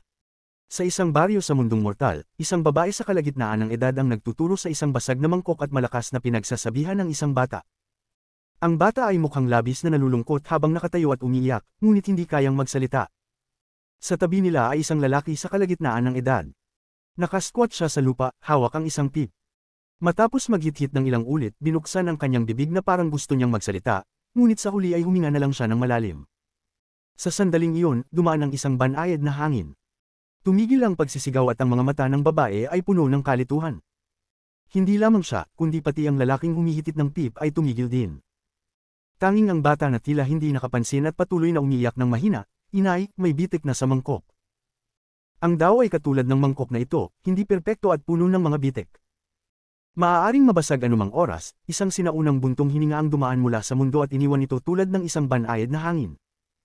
Nawala ang kalituhan sa mga mata ng babae at ipinagpatuloy ang pagpapagalit sa bata dahil sa sakit na dulot ng pagbasag ng mangkok nang hindi naiintindihan kung anong nangyari. Ang lalaki sa kalagitnaan ng edad ay pinulot ang pip na nahulog sa lupa at naghithit ng malakas. Tanging ang mata ng bata ang lumawak habang tinitingnan ang malayong langit. Tila nakita niya ang isang tiyuhin na naglalakad sa langit. Hindi pinansin ng bata ang pag-alalay ng ina at pinahid ang kanyang mata, ngunit pagkatapos nito, wala na siyang nakita. Sa loob ng bundok, may isang lalaking nasa kalagitnaan ng edad na nakasuot ng asul na balabal at mabilis na tumatakbo sa bundok ng may takot. Ang mga mata niya ay puno ng takot, para bang may naranasan siyang isang nakakatakot na bagay. Sa likuran niya ay isang babae na nakasuot ng itim, na tinutugis siya habang may kasamang pang-aasar at puot sa kanyang mga mata. Bawat beses na malapit siya, itataas niya ang espada at walang awa niyang itatarak ito sa lalaki, kaya't dumudugo siya. Isang malungkot na tawa ang dumaan. "Pinakamalupit na opisyal, ikaw ang dahilan ng pagkamatay ng aking pamilya, ngunit nahulog ka sa aking mga kamay ngayon. Kung hindi kita papatayin, isang kasalanan sa langit ang pagbibigay sa akin ng pagkakataong ito." Dumaan ang banayad na hangin at ang takot at panghihina ng lalaki ay napalitan ng kalituhan. Pati ang babae na nakasuot ng itim ay puno ng kalituhan. Itinaas niya ang espada sa kamay ngunit hindi ito bumagsak. Isa na namang karmang sanhi at epekto, isang sinaunang tinig ang umalangaw-ngaw na may kasamang buntong hininga na dahan-daang lumisan. Pagkatapos mawala ang hangin, nagbalik sa kanyang mga sarili ang babae. Hinati ng espada ang ulo ng lalaki. Puno siya ng luha habang lumuhad na umiiyak, "Ama, ina, nakuha ko na ang inyong paghihiganti." Bumuhos ang ulan sa isang mortal na lungsod. May mga payong nagawa sa bulaklak na kumakalat at ang mga tao ay nagmamadali sa kalye.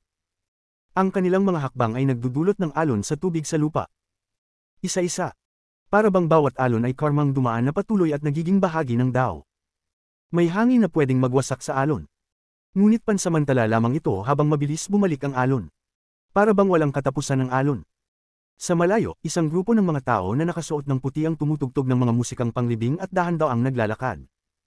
May kabaong silang dala at tinutulungan nilang dahan-daang itulak ito patungo sa pintuan ng lungsod. Ang mga hiyawan ng pag-iyak ay umaabot. Kapag nakatagpo ng mga naglalakad na tao, nilalayo nila ang grupo. Habang ang grupo ay patuloy, nagkalat ang mga piraso ng dilaw na papel. Nagpapakita ito ng mga kamag-anak ng yumaong tao at magbubukas ng daan patungong ilalim ng mundo, nagbibigay ng isang mahinahong paglisan para sa yumaong kaluluwa. Sa kalagitnaan ng pag-iyak, may mga tunay at may mga pekeng. Ang iba ay puno ng lungkot at ang iba naman ay puno ng kasiyahan. Dumaan ang banayad na hangin at nagdala ng isang sinaunang buntong hininga na pumapaligid sa lugar. Ang kamatayan ay katapusan ng karma. Lahat ng karma ay nawawala sa kamatayan. Isang malailyusuryo na tinig ang umalingaw na parang tinatanong ang sarili. Ang emosyon sa mga iyak ay naging tahimik. Matapos sagutin ang sariling tanong, ang sinaunang tinig ay dahan-daang umalis. Sa isang palasyo ng imperyo, isang hukbo ng mga sundalo ang nakaatensyon. Isang lalaki sa kalagitnaan ng edad na nakasuot ng dilaw na balabal ang nakatayo sa harap. Titig na titig siya sa unahan at ang katawan nito ay naglalabas ng matinding kalungkutan. May isang tao na lumabas mula sa hukbo sa ilalim niya. Ang lalaking ito ay nakasuot ng buong armor at mukhang malakas. Kung titingnan ng mabuti, parang siya ay kamukha ng lalaki sa dilaw na balabal. "Ama, matanda ka na, huwag ka nang magpapalungkot." Ang kalungkutan sa mga mata ng lalaki sa kalagitnaan ng edad ay lalong lumakas. Isang tahimik na hangin ang dumaan sa palasyo ng imperyo, na nagdulot sa lahat ng mga sundalo ng kalituhan. Ano kayang karma ito? Isang banayad na tinig ang dumaan na may hangin at iniwan ang palasyo ng imperyo. Tumagos ito sa buong mundo, damang-dama ang mga pagbabago sa buhay. Nagpatuloy sa paglalakbay si Wang Lin, patuloy na tinatangka ang pagtukoy ng kanyang dao. Minsan siya ay nalilito, minsan may duda, at minsan ay naguguluhan. Ang dao ng langit ay walang hanggan, kaya't mahirap itong maabot. Habang siya ay nagpapatuloy sa hangin, parang nakakaranas siya ng isang panaginip. Sa panaginip na ito, para bang siya ay naging planeta ng Qingling. Nakikita niya, naririnig, at nararamdaman ang lahat ng kilos ng bawat nilalang sa planeta. Nakita niya ang pagsilang ng isang bata, ang kamatayan ng isang matandang tao, ang pagmamahal ng magulang, ang sulyap ng isang kasintahan, mga pamamaalam, mga muling pagkikita, mabubuting gawain, at walang katapusang kasamaan. Sa huli, ano ba ang Dao? Nalilito si Wang Lin. Matapos makita ang lahat ng ito, hindi pa rin siya nakakakita ng sagot. Habang siya ay nagpapatuloy sa paghahanap at pagtatangka na matiyak ito, siya ay lalong nagiging nalilito. Ang espiritual na enerhiya sa planeta ng Qingling ay naging masiksik, ngunit naglalaman ito ng isang bakas ng kalituhan. Ang sinumang magpa-practice dito ay agad na malulubog sa isang misteryosong kalagayan at tila magiging isa sa planeta ng Qingling. Sa sandaling iyon, ang kanilang mga isip ay pinapalakad ng hindi nila namamalayan upang magsikap patungo sa isang resulta. Nagpatuloy ang paghabol ni Wang Lin at ang oras ay dumaan ng dahan-dahan. Para sa kanya, ito'y parang walang katapusan habang siya ay kumakalat sa buong planeta ng Qingling. Tuwing dapit hapon sa isang pribadong paaralan sa isang baryo, matapos umalis ang karamihan sa mga bata. Ang isang batang lalaki na lamang ang natira at nagwawali sa paaralan. Dumaan ang banayad na hangin at nagulat ang batang lalaki. Kumislap ang kanyang mga mata habang inilapag ang walis at lumakad patungo sa bahay ng guro. Guro, may tanong po ako. Binuksan ang pinto. Isang matandang mortal na mukhang matalino ang lumabas at mahinahong sumagot, anong tanong? Tiningnan ng batang lalaki ang matandang lalaki at kalmadong nagtanong, Guro, alam po ba ninyo kung ano ang Dao? Dao. Tiningnan ng matandang lalaki ang batang lalaki at inalog ang kanyang manggas, itong matandang ito ay nagtuturo ng kabutihan, walang Dao. Tahimik na nagmuni ang batang lalaki at umalis. Habang ang hangin ay dumaan, ang katawan ng batang lalaki ay nanginginig at nakuha ang kontrol. Nalilito siya tungkol sa ginawa niyang iyon. Sa isang maliit na bayan, isang iginagalang at hinahanga ang matandang lalaki na si Exi ay nagsindi ng isang lampara ng langis sa 10 oras ng gabi. Pagkatapos, kinuha niya ang isang scroll at malapit nang basahin ito. Isang banayad na hangin ang dumaan sa silid, na nagdulot ng pagkislap ng lampara ng langis, at tinignan ng matandang lalaki ang itaas. Isang sinaunang tinig ang lumabas sa silid. Ikaw ang matalino sa bayan na ito. Alam mo ba kung ano ang Dao? Agad na pumuti ang mukha ng matandang lalaki at nahulog ang scroll sa kanyang mga kamay.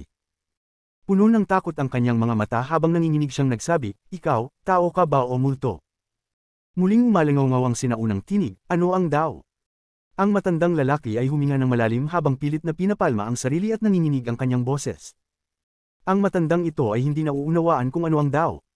Nawala ang tinig sa malayo kasabay ng isang buntong hininga. Ang silid ay bumalik sa normal, ngunit ang matandang lalaki ay hindi na interesado pang magbasa. Sa kabisera ng isang bansa, sa loob ng isang paaralan, maraming mag-aaral ang may hawak na mga aklat at nag-aaral ng mga agham panlipunan. Sa harap nila ay isang matandang lalaki na nakasuot ng puting balabal, hinahaplos ang kanyang balbas gamit ang kanang kamay at may ngiti sa kanyang mukha. Sa sandaling iyon, dumaan ang banayad na hangin. Isang mag-aaral ang agad na nagbaba ng aklat mula sa kanyang mga kamay, tumayo, at kalmadong nagsabi, Guro, alam niyo po ba kung ano ang Dao? Pagkarinig ng boses ng bata, naging tahimik ang paligid. Ang ekspresyon ng matandang lalaki ay hindi magaan at sinabi niya, ang langit ay Dao. Nilinga ng bata ang kanyang ulo. Matapos siyang umupo, kumislat ang kanyang katawan at bumalik sa normal. Walang nakapansin na ang hangin ay umalis na sa paaralan. Ang hangin ay kumalat sa buong planeta Qingling. Halos bawat iskolar sa planeta ay tinanong ng katanungang ito sa iba't ibang paraan. Sa huli, lahat sila ay may iba't ibang sagot, ngunit wala ni isa ang nakapagbigay ng malinaw na kasagutan. Nalilito, si Wang Lin ay naging abala sa kanyang panaginip at patuloy na naghanap ng walang katapusan. Para bang kaya niyang magpatuloy sa paghahanap ng tunay na kahulugan ng Dao magpakailanman. Sa araw na ito, ang matandang lalaking si Exi na tinanong ni Wang Lin ay naglalakad-lakad sa loob ng kanyang bahay at hindi makalma. Para bang ang sinaunang tinig ay patuloy na umuukit sa kanyang isipan tuwing sinusubukan niyang magpatahimik. Humugot siya ng malalim na buntong hininga bago kinuha ang kanyang payong at lumabas sa maulang araw. Habang naglalakad siya sa bayan, puno ng kalituhan ang kanyang mga mata. Ano ba ang Dao? Akala ko puno ako ng kaalaman at nakita ko na ang lahat sa mundo. Ngunit nahirapan ako sa katanungang ibinato sa akin ng kakaibang multo. Ano ba ang Dao? Habang nalilito, hindi na malayang napadpad ang matandang lalaki sa hilagang bahagi ng bayan. May isang matandang lalaki na nakaupo sa tabi ng ilog, nakasuot ng raincoat at itinapon ng lambat sa ilog upang manghuli ng isda. Pinagmamasdan ito ng matandang si Exi nang walang pokus sa kanyang mga mata at paulit-ulit na bamulong sa sarili, ano ba ang Dao? Sa sandaling ito, nagpasabog ng kagalakan ng matandang lalaki na nakasuot ng raincoat habang hinihila ang lambat na puno ng maraming isda. Ang mga isda ay patuloy na lumalaban at binubuksan ang kanilang mga bibig upang sumuso ng tubig ilog. Ang kanilang mga mata ay tila puno ng pag-asa at ang kanilang mga katawan ay pilit na lumalaban sa lambat.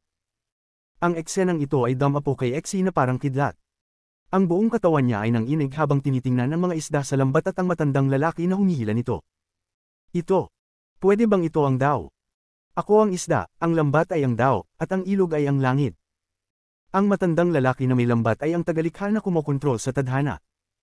Habang nanginginig ang isipan ni Exi, isang malupit na hangin ang pumuno sa buong mundo. Ang hangin na ito ay naglalaman ng kapangyarihan ng langit at lupa. Ang matandang lalaki na may lambat ay natakot. Binuksan niya ang lambat at umupo sa lupa, puno ng takot. Maging si Exi ay umatras ng ilang hakbang at pilit na pinapalma ang sarili. Ang hangin ay nagsanib at naging isang tao, si Wang Lin. Ibinaba niya ang kanyang ulo upang tignan ng mga isdang bumalik sa ilog na may kaliwanagan sa mga mata. Itinaas niya ang kanyang kamay na puno ng espiritual na enerhiya at ipinasok ito sa katawan ng matandang si Exi. Ikaw ang nagbigay sa akin ng kaliwanagan, kaya't bibigyan kita ng pagkakataon. Kabanata 847. Pagbabago. Parang ang kulog mula sa simula ng panahon ay bumangga kay Wang Lin. Ang kanyang isipan ay kumalabog ng malakas, at siya ay nakapag-intindi. Ang Dao ng langit ay isang bagay na maaaring patunayan at tiyakin ng lahat. Ang langit ay hindi Dao. Ang Dao ay nabubuo ng kalooban ng langit at lupa. Lahat ay maaaring magkaroon ng kaloobang ito. Tulad ng isda na nabubuhay sa ilog. Hindi nito nilalabag ang langit o kinakalaban ng yin at yang, ito ay namumuhay ng matiwasay at malaya. Ang ilog na ito ay ang langit, ang mundo. Ang isda ay lahat ng buhay na umiiral sa loob ng mundo. Ngunit, hinahatak ng lambat ang isda mula sa ilog. Ang lambat na ito ay Dao, ang mga batas ng mundo. Kahit saan ka naroroon, hindi mo matatakasan ng Dao. Ang lambat na ito ay isang araw haatak ng isda mula sa ilog.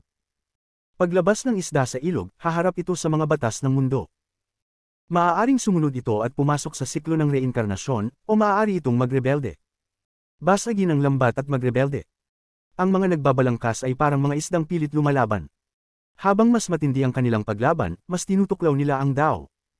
Ito ang Dao. Kung ito man ay buhay at kamatayan o karma, lahat ng ito ay nabubuo ng kalooban ng Dao. Ako ay karma.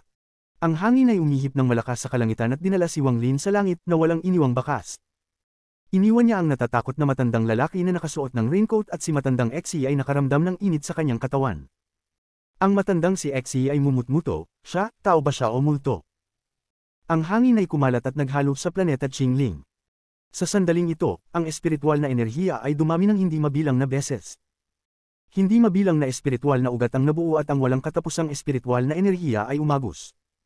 Ang espiritual na enerhiya ay pumasok sa bawat ilog at naging berde. Habang ang espiritual na enerhiya ay umaagos mula sa lupa, ang mga batong espiritual ay nabuo sa mga ordinaryong bundok, na naging espiritual na mga bundok. Lahat ng ito ay dahil kay Wang Lin. Nang si Wang Lin ay nasa Dream Dao, naging isa siya sa planeta Qingling. Siya ang planeta, at ang planeta ay siya. Ang kaliwanagan ni Wang Lin sa Dao ay dahil naging isa siya sa planeta Qingling. Nagdulot ito ng serye ng malalaking pagbabago. Para bang ang planeta Qingling ay nakamit din ng kaliwanagan. Ang mga tao ay may espiritu, kaya't nakakaintindi sila ng Dao.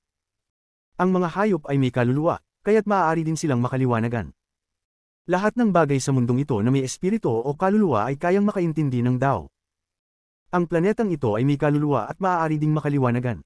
Naging isa si Wang Lin sa planeta Qingling at nakamit ang kaliwanagan. Sa sandaling ito, malinaw niyang naramdaman ang kaluluwa ng planeta Qingling. Ito ang unang pagkakataon na naramdaman niya ang kaluluwa na iba sa kaluluwa ng isang nagbabalangkas. Ang kaluluwang ito ay ilusyonaryo, ngunit umiiral. Wala itong mga isip, ngunit mayroong instinctive na kapangyarihan. Ang kapangyaring ito ay nagmumula sa hindi mabilang na nagbabalangkas sa planeta Qingling, mula sa mga buhay at kamatayan ng mga mortal at nilalang. Ito ay pinalago sa hindi mabilang na mga taon. Noong panahoy, ang nakakalat na demonyo ay makakakuha ng kaluluwa ng isang planeta. Ngayon, kung nais ko, maaari ko ring gawin ito. Ang makapangyarihang tinig na ito ay umabot sa buong planeta Qingling. Pumailan lang ito sa hindi mabilang na mga kulog na kumalat sa buong planeta. Hindi mabilang na mga mortal ang nagsimulang magdasal sa tunog ng kulog na ito. Hindi mabilang na mga nagbabalangkas ang nanginginig ang mga isipan at lumuhad upang magdasal sa kulog na ito. Sa mga mortal, ang matandang si Exi ay nakatitig ng walang malay sa kalangitan. Ang panginginig mula sa kanyang kaluluwa ay pumuno sa kanyang katawan. Para bang siya ay umuusad sa isang bagong yugto sa sandaling ito. Siya, hindi siya isang multo, isang uri ng kaliwanagan ang pumasok sa puso ng matandang si Exi. Siya ay tahimik ngunit naglakad palabas ng may matibay na desisyon. Ang espiritual na enerhiya sa planeta Qingling ay nagsimulang tumaas ng walang humpay. Lahat ng mga nagbabalangkas sa nascent soul na nakalok sa kanilang cultivation at sinusubukang mag-breakthrough sa soul formation stage ay naramdaman na ang espiritual na enerhiya sa kanilang mga katawan ay mabilis na umiikot. Ang kaliwanagan ni Wang Lin ay nagdulot ng malalaking pagbabago sa planeta Qingling. Ang mga nagbabalangkas na matagal nang nasa nascent soul stage at hindi makatawid sa soul formation ay nakinabang ng malaki mula sa kaliwanagan ni Wang Lin. Ang mga nasa kalahating hakbang patungong soul formation stage ay nakatagpo ng kaliwanagan sa kanilang sariling domain at umabot sa soul formation stage. Pinayagan ni Wang Lin ang planeta Qingling na makatawid sa limitasyong naghadlang sa mga nagbabalangkas na umabot sa soul formation stage. Nagdulot ito ng ganap na pagbabago sa planeta Qingling. Ang planetang ito ay hindi isang walang kabuluhang planeta gaya ng iniisip ng iba, kundi isang bata pa. Kung bibigyan ng sapat na panahon, sa mga darating na taon, makakabuo ito ng espiritual na mga ugat at magiging isang tunay na espiritual na planeta. Pinabilis ng kaliwanagan ni Wang Lin ang paglago ng planeta at pinayagan itong magkaroon ng matinding espiritual na enerhiya ng maaga. Ang Hengyun Peak ay ang pinagmulan ng kaliwanagan ni Wang Lin. Sa sandaling ito, mula sa lupa pataas, bawat pulgada nito ay naging espiritual na bato at naging isang tunay na espiritual na bundok. Ang yaman ng espiritual na enerhiya doon ay hindi kayang ipaliwanag. Sa sandaling ito, nagsimulang magtipon ang kapangyarihan mula sa lahat ng direksyon sa planeta Qingling. Ang kapangyaring ito ay ilusyonaryo, ngunit napansin ito ng lahat ng mga nagbabalangkas. Maging ang mga mortal ay malinaw na naramdaman ito. Ang kapangyaring ito ay mabilis na nagtipon sa Hengyun Peak at pumasok sa katawan ni Wang Lin. Sa sandaling ito, nagising si Wang Lin. Ang kanyang mga mata ay kumikinang, ngunit tila may kabuuan ng sansinukob sa mga iyon. Ang kanyang mukha ay puno ng kaligayahan, ngunit ang lakas ng langit ay pumapalibot sa kanya. Ang kanyang mukha ay mapatla, ngunit may isang bakas ng liwanag. Ang katawan ni Wang Lin ay nagbigay ng aura ng isang tao na nakakaalam ng kanyang sariling daw at nakamit ang buong kontrol sa kanyang sarili. Narito ang katawan at ang kanyang pinagmulan na kaluluwa. Gayunpaman, kung isang nagbabalangkas ang dumating at pumikit, hindi nila matutukoy ang pag-iral ni Wang Lin. Parang naging isa na si Wang Lin sa mundo. Dati, kapag naging isa siya sa mundo, nawawala ang kanyang katawan. Gayunpaman, kahit naruroon ang kanyang katawan at pinagmula na kaluluwa ngayon, nagbibigay ito ng pakiramdam na parang siya ay naging isa sa mundo.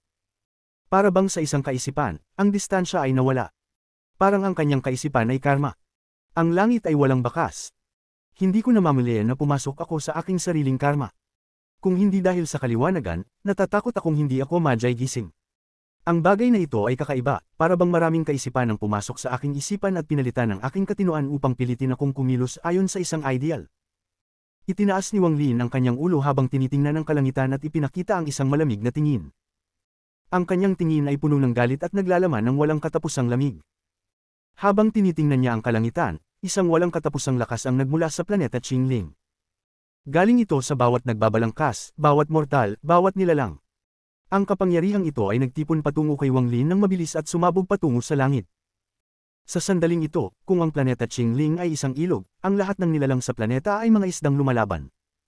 Sila ay nagsama-sama sa loob ni Wang Lin upang magrebelde laban sa langit. Kabanata 848. Ang Dao ni Yao Bindian. Ang larawan ng yin at yang ay dahan-daang umiikot sa langit sa ibabaw ni Wang Lin. Ang itim at puting imahe ay nagbigay ng malakas na orihinal na enerhiya. Habang umiikot ito, sinisipsip nito ang lahat ng ideal mula sa lahat ng nabubuhay na nilalang sa planeta upang bumuo ng isang puwersang kayang labanan ng langit. Pagkatapos ay tumagos ito patungo sa langit. Nagbago ang buong langit ng kulay, parang may isang hindi nakikitang puwersa na mabilis na umatras. Isang sandali, ang langit ay nanatiling langit, ngunit sa mata ni Wang Lin, ito ay naging mas tahimik. Habang nangyayari ito, sa isang lugar na malayo kung saan nagsasanib ang apat na domain, si Qing Shui ay nagmumuni sa isang tahimik na pavilion sa loob ng Thunder Celestial Temple. Sa sandaling iyon, binuksan niya ang kanyang mga mata. Ang kanyang mga mata ay kalmado, walang anumang kaguluhan. Nang buksan niya ang mga mata, tumingin siya sa malayo na parang kayang tumagos ng kanyang tingin ng mga bituin. Si Master ay minsang nagbiro na kung may matutunan man ang isang tao mula sa kanyang mga spell, maaari silang ituring na estudyante ni Bai Fan. Natutunan ng taong ito ang Call the Wind sa pagkakataon. Tahimik na nagmuni si Qing Shui sandali at ang mga mata niya ay nagpakita ng kaunting kalungkutan. Master, ang disciple ay walang kakayahan. Ngunit, kahit na lumipas ang walang katapusang taon, kailangan ko pa ring hanapin ang dahilan kung bakit bumagsak ang Celestial Realm at kung bakit ako nabaliw. Maghihiganti ako para sa iyo. Sa planeta Qingling, iniwasan ni Wang Lin ang kanyang tingin mula sa langit. Matapos ang kanyang kaliwanagan, siya ay kalahating hakbang na patungo sa Nirvana Scryer Stage. Kailangan lang niya ng isang pag-iisip upang maging isang tunay na cultivator sa ikalawang hakbang. Ang makamit ang Nirvana Scryer Stage sa loob ng kaunting higit sa 1,000 taon ng pagsasanay ay sapat na upang magulat ang sinuman. Si Wang Lin, isang tao na may ordinaryong talento ngunit may sariling mga ideal at matatag na kalikasan, ay nakamit ang ganitong taas pagkatapos magsikap sa loob lamang ng 1,000 taon. Noong siya ay nasa planeta Suzaku, wala ni isa sa kanila ang makakapag-isip na makararating siya ng ganito kalayo. Ang ekspresyon ni Wang Lin ay kalmado. Nang magising siya, naglabas lang siya ng kaunti mula sa kanyang pagsasanay at nagdulot na ito ng ganitong pagbabago. May isip ni Wang Lin na sa sandaling siya ay magtagumpay, agad darating ang banal na pagbayad. Ang banal na pagbayad ay medyo kakaiba. Kung isa sa alang-alang ko ang nangyari noong dumaan ako sa lahat ng karma, kailangan kong maging maingat at huwag magpadalos-dalos. Ang mga mata ni Wang Lin ay naging malamig.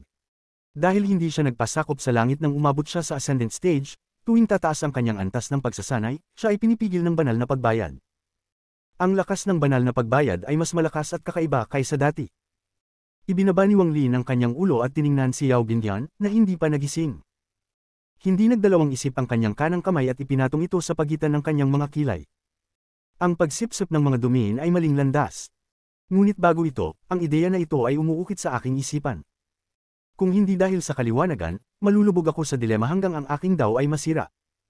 Sa sandaling ang kanyang daliri ay dumampi sa noo ni Yao Binyan, ang mga mata ni Wang Lin ay nagpakita ng isang misteryosong liwanag. Parang siya ay naging isa sa mundo. Ang tamang landas ay hindi pagsipsip kundi paghiram nito upang maunawaan. Hiram ang daw ng iba upang tiyakin ang karma. Ito ang tamang paraan ng pagpayag sa karma na magtamo ng kaganapan. Malalim na huminga si Wang Lin at dahan daw ang ipinikit ang kanyang mga mata. Lumitaw ang kanyang domain.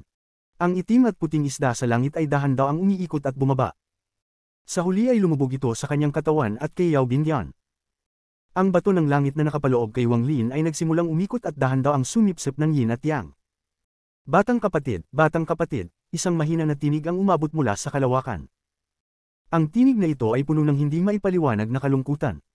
Kapag narinig, ito'y magdudulot ng pangangilabot sa puso ng sinuman. Ang tinig ay bumanggit, batang kapatid, ililigtas kita, kailangan mong maghintay ka sa akin, ang kalungkutan ay matindi at hindi nawawala. Sa loob ng itim na kalawakan, tahimik na nakikinig si Wang Lin sa tinig na ito. Wala siyang naramdamang kaligayahan o kalungkutan. Habang ang tinig ay umuukit, parang may mga ulap na lumitaw sa kalawakan. Ito'y bumalot sa lugar na parang pumasok si Wang Lin sa kailaliman ng ulap. Sa loob nito ay may batang babae na nakayuko, ang mga mata ay puno ng pag-aalinlangan at takot. Kahit bata pa siya, 15 o 16 na taon lang, ang katawan niya ay mahina. Parang isang hangin lang ay kayang magpalipad sa kanya. Sa ilalim ng kanyang mahabang buhok, ang kanyang kutis ay mapotla at puno ng kawalan ng magawa. Ate, ang mahina niyang tinig ay narinig. Ang ate mo ay nangangako na sa buhay na ito, tiyak na pupunta at ililigtas kita, batang kapatid, huwag kang lumuha, narito ang ate mo. Huwag kang matakot, pupunta ka lang sa isang malalayong lugar para maghintay sa ate mo. Kapag nagkaroon na ako ng lakas, tiyak na ililigtas kita. Huwag kang lumuha, wala na si nanay, tayong dalawa na lang. Walang mang-aabuso sa iyo doon. Makinig ka sa mga sinasabi ko, maghintay ka at maghintay para sa akin. Itinaas ng batang babae ang ulo. Ang mukha niya ay puno ng luha at mamarming sabi, ate, ayokong pumunta, natatakot ako. Siya'y umiyak, ngunit isang pares ng matandang kamay ang biglang lumitaw mula sa kalawakan. Dali-dali nilang hinawakan ng batang babae at siya ay nawala sa kalawakan. Ate! Ang kanyang mga sigaw ay patuloy na umabot, ngunit sa huli ay dahan-daang nawala. Batang kapatid, sa aking buhay, tiyak na makakamtan ko ang lakas upang iligtas ka. Maghintay ka sa akin, magtiis ka at maghintay sa akin. Ang tunog ng pagiyak na puno ng hindi maipaliwanag na kalungkutan ay pumuno sa kalawakan. Ang kalungkutan na ito ay tila may kakayahang sirain ang mundo. Nang ito ay pumuno sa paligid, nagdulot ito ng pagkabasag ng kalawakan. Nagdulot ito ng isang bagyo na mabilis na kinuha ang lahat at nagnanais na pira-pirisuhin ang lahat. Ang kalawakan ay bumiyak, na nagbukas ng isang malawak na landas ng luntiang lupa sa ibaba. Sa lupa, may dalawang batang babae sa pula na nagtatawanan habang tinutukso ang isa't isa. Ang dalawang batang babae ay hindi pa matanda, ngunit kitang-kita na sila ay magka-sisters.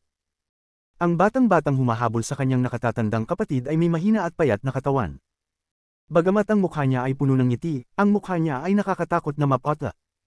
Little sister, kapag nahuli mo ako, bibilhan kita ng candy.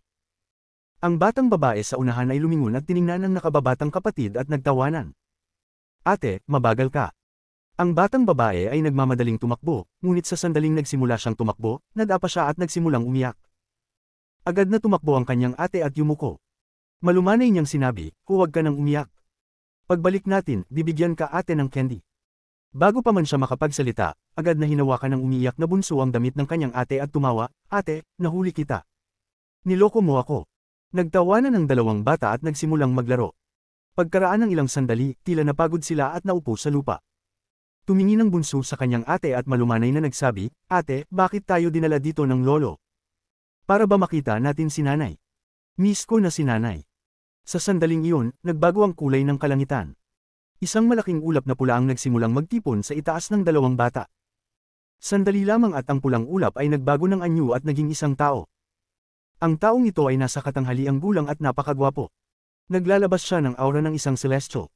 Tiningnan ng katandang lalaki ang dalawang bata ng may komplikadong mata. Pagkatapos ay lumapag siya sa lupa at malumanay na sinabi, Bingyan, Mengyan, sumunod kayo sa akin. Ang batang tinatawag na Mengyan ay agad na masayang nagsabi, Tito Yun, dinala mo ba kami para makita si nanay? Mas lalo pang komplikado ang mata ng katandang lalaki. Tiningnan niya ang dalawang bata at niyapos ang kamao. May matinding desisyon sa kanyang mga mata, at tumango. Dadalhin kayo ni Tito para makita ang inyong ina.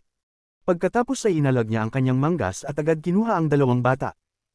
Pagkatapos, ang ulap sa ilalim ng kanyang mga paa ay umusad na parang kidlat at naglakbay patungo sa kalangitan. Anak, ang mga bata ay inosente. Kahit ako, si Yao Yun, ay kailangang magdusa, dadalhin ko ang dalawang bata palabas ng Blood Planet. Pinagdiinan ng katandang lalaki ang kanyang mga ngipin. Agad na lumipad pataas ang ulap sa ilalim niya. Ngunit sa sandaling iyon, biglang nagbago ang kalangitan at isang demonyong kamay ang lumitaw at hinawakan ang pulang ulap. Sa isang kisap mata, ang pulang ulap ay unti-unting bumagsak, na inilantad ang maputlang mukha ng katandang lalaki at ang dalawang batang babae na natatakot. Yao Yun, bumalik ka. Ang sabi ng isang sinaunang tinig. Puno ito ng awtoridad, na hindi pinapayagan ng kahit sino na sumuway. Ang mukha ni Yao Yun ay puno ng galit at sumigaw siya, bakit, lolo? Sila ay mga miyembro din ng pamilya Yao. Dahil sila ay miyembro ng pamilya Yao, ito ang kanilang buhay. Hindi nila matatakasan. Mula nang sila ay ipinanganak, sila ay itinadhana na maging mga kaluluwa ng mahiwagang kayamanang iyon. Hindi matatawaran ng sinaunang tinig. Isang malakas na hangin ang dumaan sa kalangitan at dinala ang katandang lalaki at ang dalawang bata. Sa labas ng ancestral hall ng pamilya Yao, ang katawan ni Yao Yun ay pilit na itinapon mula sa walang laman na espasyo. Ang kanyang mukha ay mapotla at siya ay umubo ng dugo. Pagkatapos niyang tumama sa lupa, umatras siya ng maraming hakbang at tumawa ng malungkot. Pinanood niya habang ang dalawang bata ay dinala papasok sa ancestral hall na puno ng takot at kalituhan. Para bang sila'y nilalamon ng ancestral hall. Gayun din, ito ay nakita ni Wang Lin. Pinanood niya ito sa isang misteryosong kalagayan habang pinagtitibay ang Dao ni Yao Bingyan. Lahat ng ito ay nabuo mula sa Dao ni Yao Bingyan, ito ang ugat ng kanyang Dao. Ancestor, ganoon ba kahalaga ang mahiwagang kayamanang ito ng pamilya? Wala silang ama si Bingyan at Mengyan. Pati ang kanilang ina ay isa lamang sa inyong mga gamit na may layuning magkaanak ng dalawang batang pinagsanib sa espiritu ng kayamanang iyon. Ang dalawa ay magiging mga bagong kaluluwa para sa mahiwagang kayamanang iyon. Isang malungkot na ngiti ang ipinakita ni Yao Yun. May espesyal na pagmamahal siya sa dalawang bata. Dahil ang kanilang ina ay ang kanyang nakatatandang kapatid. Ang pinakamagaling na pangalawang henerasyong miyembro ng pamilya Yao sa lahat ng mga taon. Tama ang kuya ko, ang matandang lolo ay nakontrol ng demonyo. Ang pamilya Yao ng nakaraan ay wala na. Nang tuluyan nang umalis ang kuya ko, ako ay naguluhan. Ngunit ngayon, nauunawaan ko na ang iniisip ng kuya ko. Kabanata 849. Umatras ng isang hakbang. Tiningnan ni Wang Lin ang lahat ng kalmado. Hindi nagbago ang kanyang puso, at walang kasiyahan o kalungkutan habang pinapanood ito. Sa loob ng ancestral hall, ang mga mukha ng dalawang batang babae ay puno ng takot at kawalan ng pag-asa. Ang katawan ng nakababatang kapatid ay nanginginig at mahigpit niyang hawak ang kanyang ate. Para bang ito lamang ang paraan para makaramdam siya ng kahit kaunting seguridad. Ate, natatakot ako, ang boses ng batang babae ay nanginginig. Hinawakan niya ng mahigpit ang damit ng kanyang ate na halos maging mapotla ang mga daliri. Habang hawak ang nakababatang kapatid, Ang mukha ni Yao Bingyan ay walang dugo at ang takot sa kanyang mga mata ay umabot na sa sukdulan. May pakiramdam siyang ang naghihintay sa kanila ay mas nakakatakot pa kaysa sa buhay at kamatayan. Isang matandang lalaki ang nakaupo sa harap ng dalawang batang babae. Naka-blood red na kasuotan siya at ang kanyang mga mata, kilay, at buhok ay pawang pula. Mukha siyang napakatanda, at nang buksan niya ang kanyang mga mata, isang hindi nakikitang liwanag ang sumabog mula dito. Bilang mga miyembro ng pamilya Yao, upang ang aming pamilya Yao ay magkaroon ng maraming henerasyon ng kaluwalhatian, kayo dalawang magiging kaluluwa ng isang yaman. Habang nagsasalita ang matandang lalaki, itinanghal niya ang kanyang kanang kamay at nagabot. Isang 3 talampakang bitik ang lumitaw sa harap niya at malamig na hangin ang humapa. Pagkatapos ay dahan-daw ang lumutang ang isang sinaunang lampara. Ang ilaw mula sa lampara ay nagbigay ng asul na apoy na dahan-daw ang nag-aalam. Walang init na ibinubugan ito at sa halip, ito ay sobrang lamig. Dahan-daang lumutang ang lampara at pumagitna sa dalawang batang babae at sa matandang lalaki. Ang apoy ay agad na naging mabagsik at naglabas ng mga spark na tumama sa dalawang batang babae. Ito ang yaman ng pamilya Yao. Mula noong simula ng Celestial Realm, hindi ito nawala. Ito ang simbolo ng buhay. Ngunit, 500 taon na ang nakalipas, nagsimulang magpakita ng palatandaan ng pagkawala nito. Matagal na itong tinaya ng matandang lalaki at sa wakas ay natagpuan ng dahilan. Ang kaluluwa ng yaman ay malapit ng maglaho, at kapag nangyari yun, ang apoy ay ganap ng mamamatay. Kaya't gumugol ang matandang lalaki ng 300 taon upang kunin ang bahagi ng kaluluwa ng yaman at inilagay ito sa pinakamatatalinong miyembro ng aming pamilya Yao. Pagkatapos ay pinangalagaan ito ng 200 taon, at siya ang nagluwal sa inyong dalawang magkapatid. Ito ang inyong tadhana, hindi ninyo ito maiiwasan.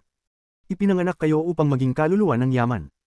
Ang boses ng matandang lalaki ay napakatalino at kalmado. Matapos niyang magsalita, ang apoy mula sa lampara ay agad na naging mas maliwanag.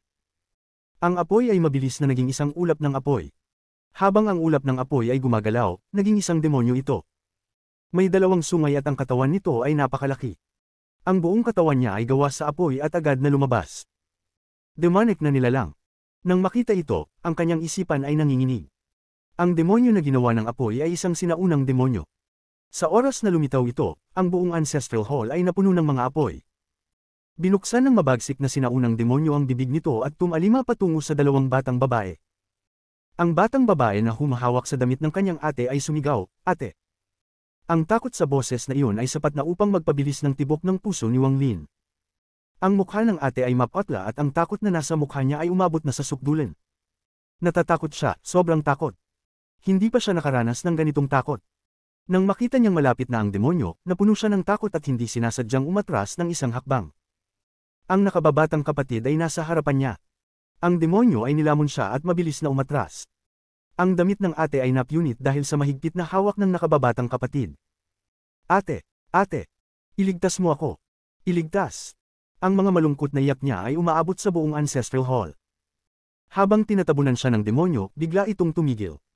Ang ate ay umupo sa lupa at ang mga luha ay tumulo mula sa mga mata niya. Kinagat niya ang ibabang labi hanggang sa magdugo at ang mga mata niya ay puno ng pagsisisi. Tumayo siya at tumakbo patungo sa demonyo. Little sister, ibalik mo ang aking nakababatang kapatid. Ako na lang ang lamunin." Ang katawan ng demonyo ay umikot at bumalik sa lampara ng walang bakas. Ang apoy sa loob ng lampara ay muling kumikislap ng maliwanag. Gayunpaman, malinaw na nakikita ang imahe ng batang babae na nagpipilit sa loob ng apoy. "Ate! Ate!" Ang matandang lalaki na nakakita ng lahat ng ito ay nagpakita ng misteryosong tingin. Ibinangon niya ang malalaking manggas ng damit at ang ate ay itinulak pabalik. Nakatingin siya sa apoy at dahan-daang ngumiti. Hindi ko inisip. Nakailangan lang ng isang tao upang maging kaluluwa ng yaman. Kalimutan na, dahil dito, maaari kayong mabuhay." Ang ate ay parabang isang taong walang kaluluwa. Ang mga mata niya ay blanko habang tinitingnan ng lampara. Ang pagsisisi sa mukha niya ay parabang isang bahal na nalunod siya. "Little sister, hindi ko ibig yun, hindi ko talaga ibig yun, dapat ako na lang ang lamunin, ako na lang." "Little sister," ang mukha ni Yao Bingyan ay puno ng luha at ang katawan niya ay nanginginig. Sa mga oras na ito, wala siyang nararamdamang takot, kundi walang katapusang pagsisisi. "Hindi ko dapat umatras." Bago umalis si nanay, sinabi niyang alagaan ko ang aking nakababatang kapatid, ngunit hindi ko ito nagawa. Hindi ko dapat umatras. Si Yao Bingyan ay tinitingnan ng lampara ng may lungkot, kinagat ang labi, at lumuhod. Umiyak siya, "Lolo, ako si Yao Bingyan, handa akong maging kaluluwa ng yaman." Kahit isang buhay, handa akong walang reklamo. Pakiusap, Lolo, pakawalan mo si Mendian kapalit ng pagiging kaluluwa ng yaman. Pakiusap, Lolo. Ipinagmamakaawa kita. Ipinagmamakaawa kita. Ang mukha ni Yao Bindian ay puno ng luha at patuloy siyang yumuko hanggang sa magdugo ang kanyang noo, ngunit hindi siya tumigil. Patuloy siyang nagmamakaawa, at ang boses niya ay sapat upang magpahulog sa puso ng sinuman. Ang kanyang ugali ay nakapagpatahimik kay Wang Lin. Ang mga iyak ay umabot sa buong ancestral hall at hanggang sa mga tainga ni Yao Yun. Nagbago ang kulay ng mata niya at humiyaw siya ng malakas at nagpumilit tumayo. Nang malapit na siyang pumasok, isang puwersa ang dumating mula sa loob ng templo at si Yao Yun ay nilisan ng dugo at itinapon pabalik. Ang pamilya Yao ay malapit ng mamatay. Tumingin ang matandang lalaki sa nakaluhod at nagmamakaawang si Yao Binyan. Ang kanyang malungkot na tinig ay pumasok sa isipan ng matandang lalaki at hindi niya maiwasang maging tahimik. Isang pagkalito na bihirang lumitaw sa kanyang mga mata ang nagpakita. Ngunit nang magpakita ang kalituhan, agad itong pinigilan ng matandang lalaki. Inabot niya ang kanyang kanang kamay sa hangin, dahilan upang mahulog ang lampara sa kanyang mga kamay, at sinabi niyang kalmado, ito ang tadhana ni Yao Mendian. Wala akong balak na baguhin ito. Habang nagsasalita siya, inilagay niya ang lampara pabalik sa bitik. Inalayan niya ang manggas at dahan-daw ang nagsara ang bitik. Little sister. Tumingin si Yao Bindian sa naglalaho na bitik at sumigaw ng malungkot. Ang nakakagulat na bagay ay naapektuhan ng daw ni Wang Lin at muntik na itong mag-collapse.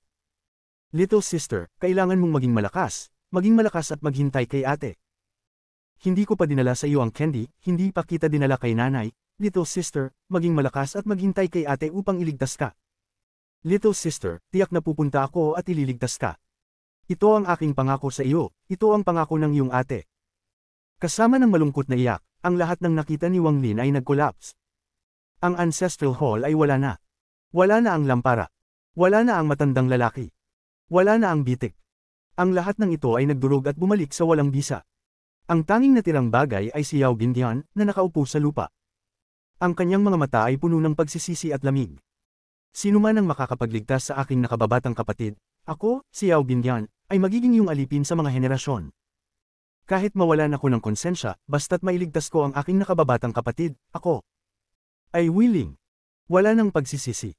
Ang malungkot na tinig ay umabot sa kalangitan at sa lupa, nagpapakita ng matinding determinasyon ni Yao Bindian, ngunit higit sa lahat, ang kanyang kawalang magawa. Nagulat si Wang Lin sa kanyang divino na pangunawa. Naranasan niya mismo ang Dao ni Yao Bindian upang tiyakin ang sarili niyang Dao. Kasabay nito, ang Dao ni Yao Bindian ay naipakita sa kanyang harapan. Ang dalawang batang magkasama ay tumagal sa kanyang isipan ng matagal. Ikaw ba yan? Kabanata 850. Pagbabago sa enerhiya ng pinagmulan. Sa Heng Yun Tiek, kalmado si Wang Lin. Buo na niyang naunawaan ang Dao Heart ni Yao Bindian. Ang kanyang nakababatang kapatid ay ang kanyang Dao Heart at ang tanging kahinaan. Hindi itinaas ni Wang Lin ang kanyang ulo at kalmado niyang sinabi, hindi kita matutulungan sa aking kasalukuyang lakas. Sa ere, malungkot na tumingin si Yao Bindian. Tahimik siyang nag-isip ng matagal at mahina niyang sinabi, siguro mali ang narinig ko. Lumiko siya na may mga luha sa mga sulok ng kanyang mga mata at dahan-daw ang nawala sa kalangitan.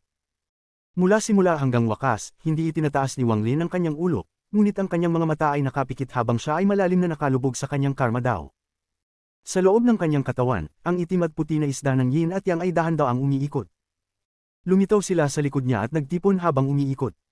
Bawat pag-ikot ay nagdudulot ng puwersa ng pagsipsip na patuloy na humihigop sa lahat ng nasa paligid niya. Pagkatapos, ang lahat ay binago sa orihinal na enerhiya na pumapasok sa katawan ni Wang Lin, kasama ang isang bahagi na sinipsip ng makapangyarihang perlas. Gayun din, ang ibabaw ng makapangyarihang perlas ay nagbago. Isang larawan ng yin at yang ang nabuo at dahan-daw ang umiikot sa loob ng orihinal na kaluluwa ni Wang Lin. Alam ni Wang Lin na ang kanyang karma domain ay nakarating na sa maliit na pagkakumpleto, kaya't naging material na ito. Ibig sabihin, tunay na nakarating siya sa pangalawang hakbang ng kanyang domain at naging isang Nirvana Scryer Cultivator. Kung nais niya, maaari niyang ipatawag ang Divine Retribution at kapag dumaan ito, maaabot niya ang maagang yugto ng Nirvana Scryer. Ang pangalawang hakbang ng cultivation ay kinabibilangan ng Nirvana Scryer, Nirvana Cleanser, at Nirvana Shatterer. Lahat ng mga ito ay may salitang Nirvana. Batay sa aking nakita sa pangatlong hakbang, tanging sa pamamagitan ng ganap na pag-unawa sa Nirvana at pagpapamaster sa mga batas nito ko lamang maaabot ang pangatlong hakbang. Ang mga langit ay walang hanggan at ang Dao ay walang limitasyon. Mayroon bang tatlong hakbang lang sa landas ng Dao? Tahimik na sinabi ni Wang Lin nang binuksan niya ang kanyang mga mata. Ang kanyang kaliwang mata ay naglalaman ng yang at ang kanyang kanang kamay ay naglalaman ng yin. Tila ang araw at buwan, at sila ay mukhang kakaibang tingnan. Pagbukas ng kanyang mga mata, ang mga isda ng yin at yang ay nagsimulang umikot ng mas mabilis. Lalo pang pabiling umiikot. Sa huli, ang Hengyun Peak ay naging sentro ng galaw ng espiritual na enerhiya sa buong planeta. Nagsimula itong mag-alon na parang may isang malaking pares ng kamay na gumagalaw sa paligid nito, na nagdulot ng malaking pagbabago. Dahil dito, isang matinding bagyo ng espiritual na enerhiya ang sumabog sa planeta ng Qingling. Bagaman hindi nakikita, bawat cultivator sa planeta ng Qingling ay malinaw na naramdaman ito. Malalaking halaga ng espiritual na enerhiya ang nagtipon patungo sa Hengyun Peak na parang baliw. Ipinakita ni Wang Lin ang isang misteryosong liwanag sa kanyang mga mata at malalim na huminga habang ang mga isda ng yin at yang ay tumigil sa pag-ikot. Ang aking orihinal na enerhiya ay nagbabago, ngunit hindi ko ito magagawa sa planeta ng Qingling, kung hindi, babagsak ang planetang ito. Tumayo si Wang Lin at naglakad ng isang hakbang patungo sa walang hanggan. Ngunit pagkatapos ng isang hakbang, nagbago ang kanyang ekspresyon at tumingin siya sa malayo. Parang kaya niyang tumagos sa maraming kilometro. Nakita niya ang matandang lalaking nagngangalang Exi na nahihirapang maglakad papunta dito. Nagpatuloy siyang maglakad gamit ang kanyang mortal na katawan. Parang isang paglalakbay at ang kanyang layunin ay ang Hengyun Peak. Tahimik na nag-isip si Wang Lin bago binawi ang kanyang mga mata. Muling umupo siya at pinaikit ang kanyang mga mata. Mabilis na dumaan ang panahon. Sa isang kisap mata, kalahating buwan na ang lumipas. Sa loob ng kalahating buwan, hindi gumalaw si Wang Lin. Samantalang ang matandang lalaking nagngangalang Exi, nagsimula ng maglakad ng mas mabilis. Noong una, gamit ang kanyang mortal na katawan, imposibleng magpatuloy siya. Ngunit bawat beses na siya ay napapagod, nakakaramdam siya ng mainit na enerhiya na dumadaloy sa kanyang katawan, na nag-aalis ng lahat ng kanyang pagod at pinupuno siya ng lakas. Ganito siya nakarating sa ilalim ng Hengyun Peak pagkatapos ng kalahating buwan. Tumingala ang matandang lalaking si Exi sa tuktok ng bundok. Pagkatapos maghinang ng malalim na hininga, ipinakita niya ang isang matibay na tanaw at nagsimulang umakyat sa bundok. Isa-isang hakbang niyang tinahak. Kahit na ang kanyang tuhod ay nabali at damyugo, hindi siya tumigil at patuloy na umakyat patungo sa tuktok. Sa kanyang puso, may paniniwala na nagsustento sa kanya upang magpatuloy. Inisip ko na nauunawaan ko ang lahat tungkol sa mga ugnayang tao at nakamit ang kaliwanagan sa mundo ng mga akademya. Ibinigay ko sa aking sarili ang tungkulin na gawing mas sibilisado ang mundo. Ngunit sa aking mga huling taon, bigla akong nagkaroon ng kaliwanagan. Ako ay isang isda sa tubig. Ang mukha ng matandang lalaking si Exi ay puno ng kapitan, ngunit ang kanyang mga mata ay naging mas maliwanag. Ang mga tao ay ang mga isda, ang langit ang tubig, ang daw ang lambat, at ang lambat ang tagapaglikha. Sa araw na iyon, sa wakas ay narating niya ang tuktok. Doon, nakita niya ang isang tao na nag-aaral na may mga mata na naglalaman ng universo. Bagaman ang matandang lalaking si Exi ay pagod at ang dugo sa kanyang mga tuhod ay natuyo, sa mga sandaling iyon, tila tinamaan siya ng kidlat. Ang tunog ng kulog ay umalingaw sa loob ng kanyang katawan, na nagbigay sa kanya ng pakiramdam na ang kanyang kaluluwa ay lumabas mula sa kanyang katawan. Saglit niyang naramdaman na nakita niya ang isang imahe ng itim at puti na yin at yang. Agad siyang lumuhad sa lupa, parang naglalakad na nagdarasal. Pakituruan mo ako ng Dao. Tinutok ni Wang Lin ang tingin kay Exi at tahimik na nag-isip. Ang matandang lalaking ito ay isang iginagalang na mortal sa planeta ng Qingling. Sila ay iba sa ibang mga mortal dahil mayroon silang Dao Heart. Bagaman napaka-ilusyonaryo nito, ito ay umiiral. Gayunpaman, hindi ibig sabihin na ang mga taong ito ay angkop upang mag-aral ng Dao. Sa katunayan, ang mga bata na may malinis na isipan ay mas angkop. Ngunit kapag natapos na ng mga tao ito, bagaman ang kanilang cultivation level ay hindi mataas, ang kanilang pagkaunawa sa Dao ay magiging lubos, kaya't makakalakbay sila ng mas malayo sa hinaharap. Ngunit ang kanyang katawan ay matanda na at hindi kayang tiisin ang puwersa ng espiritual na enerhiya. Mahirap para sa kanya na mag-aral ng Dao. Tahimik na sinabi ni Wang Lin, wala ka ng maraming taon. Ang pagsasanay ng Dao ay hindi madaling makuha. Pinag-isipan mo ba siyang mabuti? Tinutok ng matandang lalaki na si Exi si Wang Lin. Ang mga mata nito ay puno ng determinasyon habang sinasabi niya, noong 3 ako, natutunan ko na ang mga salita. Natutunan ko ang mga tula noong 6 ako. Ang pangalan ko ay ikinagulat ng kabisera noong ako'y 14. Ngunit ang puso ko ay palaging nalilito. Sabi ko sa sarili ko na nauunawaan ko ang mga tao, pero palagi kong nararamdaman na ako'y pinipiga ng mundo. Matanda na ako at tinanggap ko na ang pagtuturo sa susunod na henerasyon. Nais ko nang gumugol ng natitirang buhay ko sa kalituhan at pagpipiga. Ngunit, ang hangin na pumasok sa aking silid ay nagbigay daan upang matuklasan ko ang pinagmulan ng kalituhan. Ano ang Dao? Ang pagpapaliwanag sa tabi ng ilog ay pinilit akong gumawa ng desisyon. Kahit na mamatay ako, kailangan kong makarating dito para lang hanapin ang Dao. Pakiusap, turuan mo ako ng Dao. Tanggapin mo ako bilang iyong disipulo. Tiningnan ni Wang Lin ang matandang lalaki na si Exi. Tinitigan niya ang mga mata ng matanda na parang kaya niyang basahin ang isipan nito. Bahagya niyang nakita ang tanawin ng pagreinkarnasyon sa likod ng matanda. Pagkatapos ng matagal na panahon, inalis ni Wang Lin ang kanyang tingin at kalmadong tinanong, "Ano ang pangalan mo?" Huminga ng malalim ang matandang lalaki at nagsabi, "Exi Ching. Sa buong buhay ko, wala akong naging disipulo. Dahil ang iyong pagninilay ay isang karmang sanhi na aking nilikha, matutanggap kita bilang isang honorary na disipulo. Ibinibigay ko sa iyo ang bundok na ito upang magdasal. Hindi kita tuturuan ng anumang spell, sa halip ay bibigyan kita ng pagkakataon na makapagnilay." Itinaas ni Wang Lin ang kanyang kanang kamay at itinutok ito. Ang mga isdang yin at yang ay biglang umikot. Parang pumasok ang mga ito sa daliri ni Wang Lin at tumagos sa pagitan ng mga kilay ni Exi Ching. Nyanig ang katawan ni Exi Ching. Ang mga mata nito ay puno ng kalituhan habang nahulog siya sa lupa. Tiningnan ni Wang Lin si Exi Ching bago niya inalag ang kanyang mga manggas. Isang malaking ulap ng puting mist ang lumitaw sa ilalim ng kanyang mga paa at siya ay nawala sa kalayuan. Isang araw pagkatapos, binuksan ni Exi Ching ang kanyang mga mata. Puno pa rin ng kalituhan ang mga ito.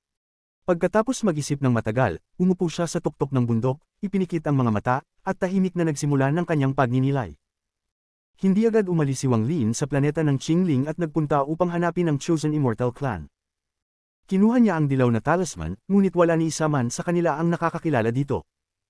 Ramdam nila ang malakas na pakiramdam ng pamilyaridad dito ngunit wala silang alaala tungkol dito. Pumunta si Wang Lin habang tahimik na nag-iisip. Habang lumilipad sa kalawakan, hindi nag-isa si Wang Lin sa mundo. Ipinalawak niya ang kanyang banal na pandama, naghahanap ng isang perpektong lugar upang magdasal. Ilang araw pagkatapos, pinagod ni Wang Lin ang kanyang mga mata at tumungo sa isang dilaw na planeta. Isa itong desolatong planeta na halos walang espiritual na enerhiya. Tinulungan ni Wang Lin na dumaan sa atmosfera at lumapag sa ibabaw nito. Puno ng mga miasma ang paligid. Kung isang mortal ang huminga dito, agad silang mamamatay. Ngunit wala itong epekto kay Wang Lin. Pagkatapos niyang maglan, tinuro niya ang lupa at dahan-dahang tumaas ang lupa. Pagkalipas ng ilang sandali, isang bundok ang lumitaw. May isang bagong pormadong kuweba sa gilid ng bundok. Pumasok si Wang Lin sa kuweba at umupo. Lumabas si Tashan mula sa kanyang anino at nagbantay sa kanya. Bumuti na ang mga sugat ni Tashan. Ang mga mata nito ay kumikinang tulad ng mga sulo habang maingat na tinitingnan ang paligid. Matapos umupo si Wang Lin, nagsimula ng gumalaw ang orihinal na enerhiya sa loob ng kanyang katawan. Pagkatapos, ang mga isdang yin at yang ay lumitaw sa likod niya at mabilis na umikot, na nagdulot ng lahat ng natirang espiritual na enerhiya sa desolatong planetang ito upang magtipon sa kanya. Ang orihinal na enerhiya ni Wang Lin ay unti-unting nagbago mula sa kanyang walang kulay na estado habang mas mabilis na umikot ang mga isdang yin at yang. Sa huli, ang orihinal na enerhiya ni Wang Lin ay naging dalawang kulay. Naging itim at puti itong gas. Ang puting gas ay nanatili sa loob ng kanyang katawan at ang itim na gas ay nanatili sa labas. Bumuo sila ng isang perpektong siklo sa paligid ng kanyang katawan. Sa puntong ito, habang nagdidelay si Wang Lin, may isang lalaking nasa kalagitnaan ng edad na nakasakay sa isang pulang ulap na nagmamadali patungo kay Wang Lin. May hawak siyang isang tansong salamin na may pulang linya na nagsisilibing gabay. Ang lalaking nasa kalagitnaan ng edad ay mukhang medyo gwapo. May kalmadong ekspresyon siya habang nakasakay sa pulang ulap at gumagalaw ng napakabilis. Kung naruroon si Wang Lin, agad niyang makikilala na ito ay si Yao Yun, na nais iligtas si Yao Bingyan at ang kanyang kapatid. Gayunpaman, kahit hindi nagbago ang hitsura nito, mukhang tumanda siya. Ang pinakamalaking pagkakaiba ay nasa kanyang mga mata. Bagamat kalmado ang mga ito, may malalim na nakatagong pakiramdam ng demonyong kalikasan. Parang isang kumikislap na apoy.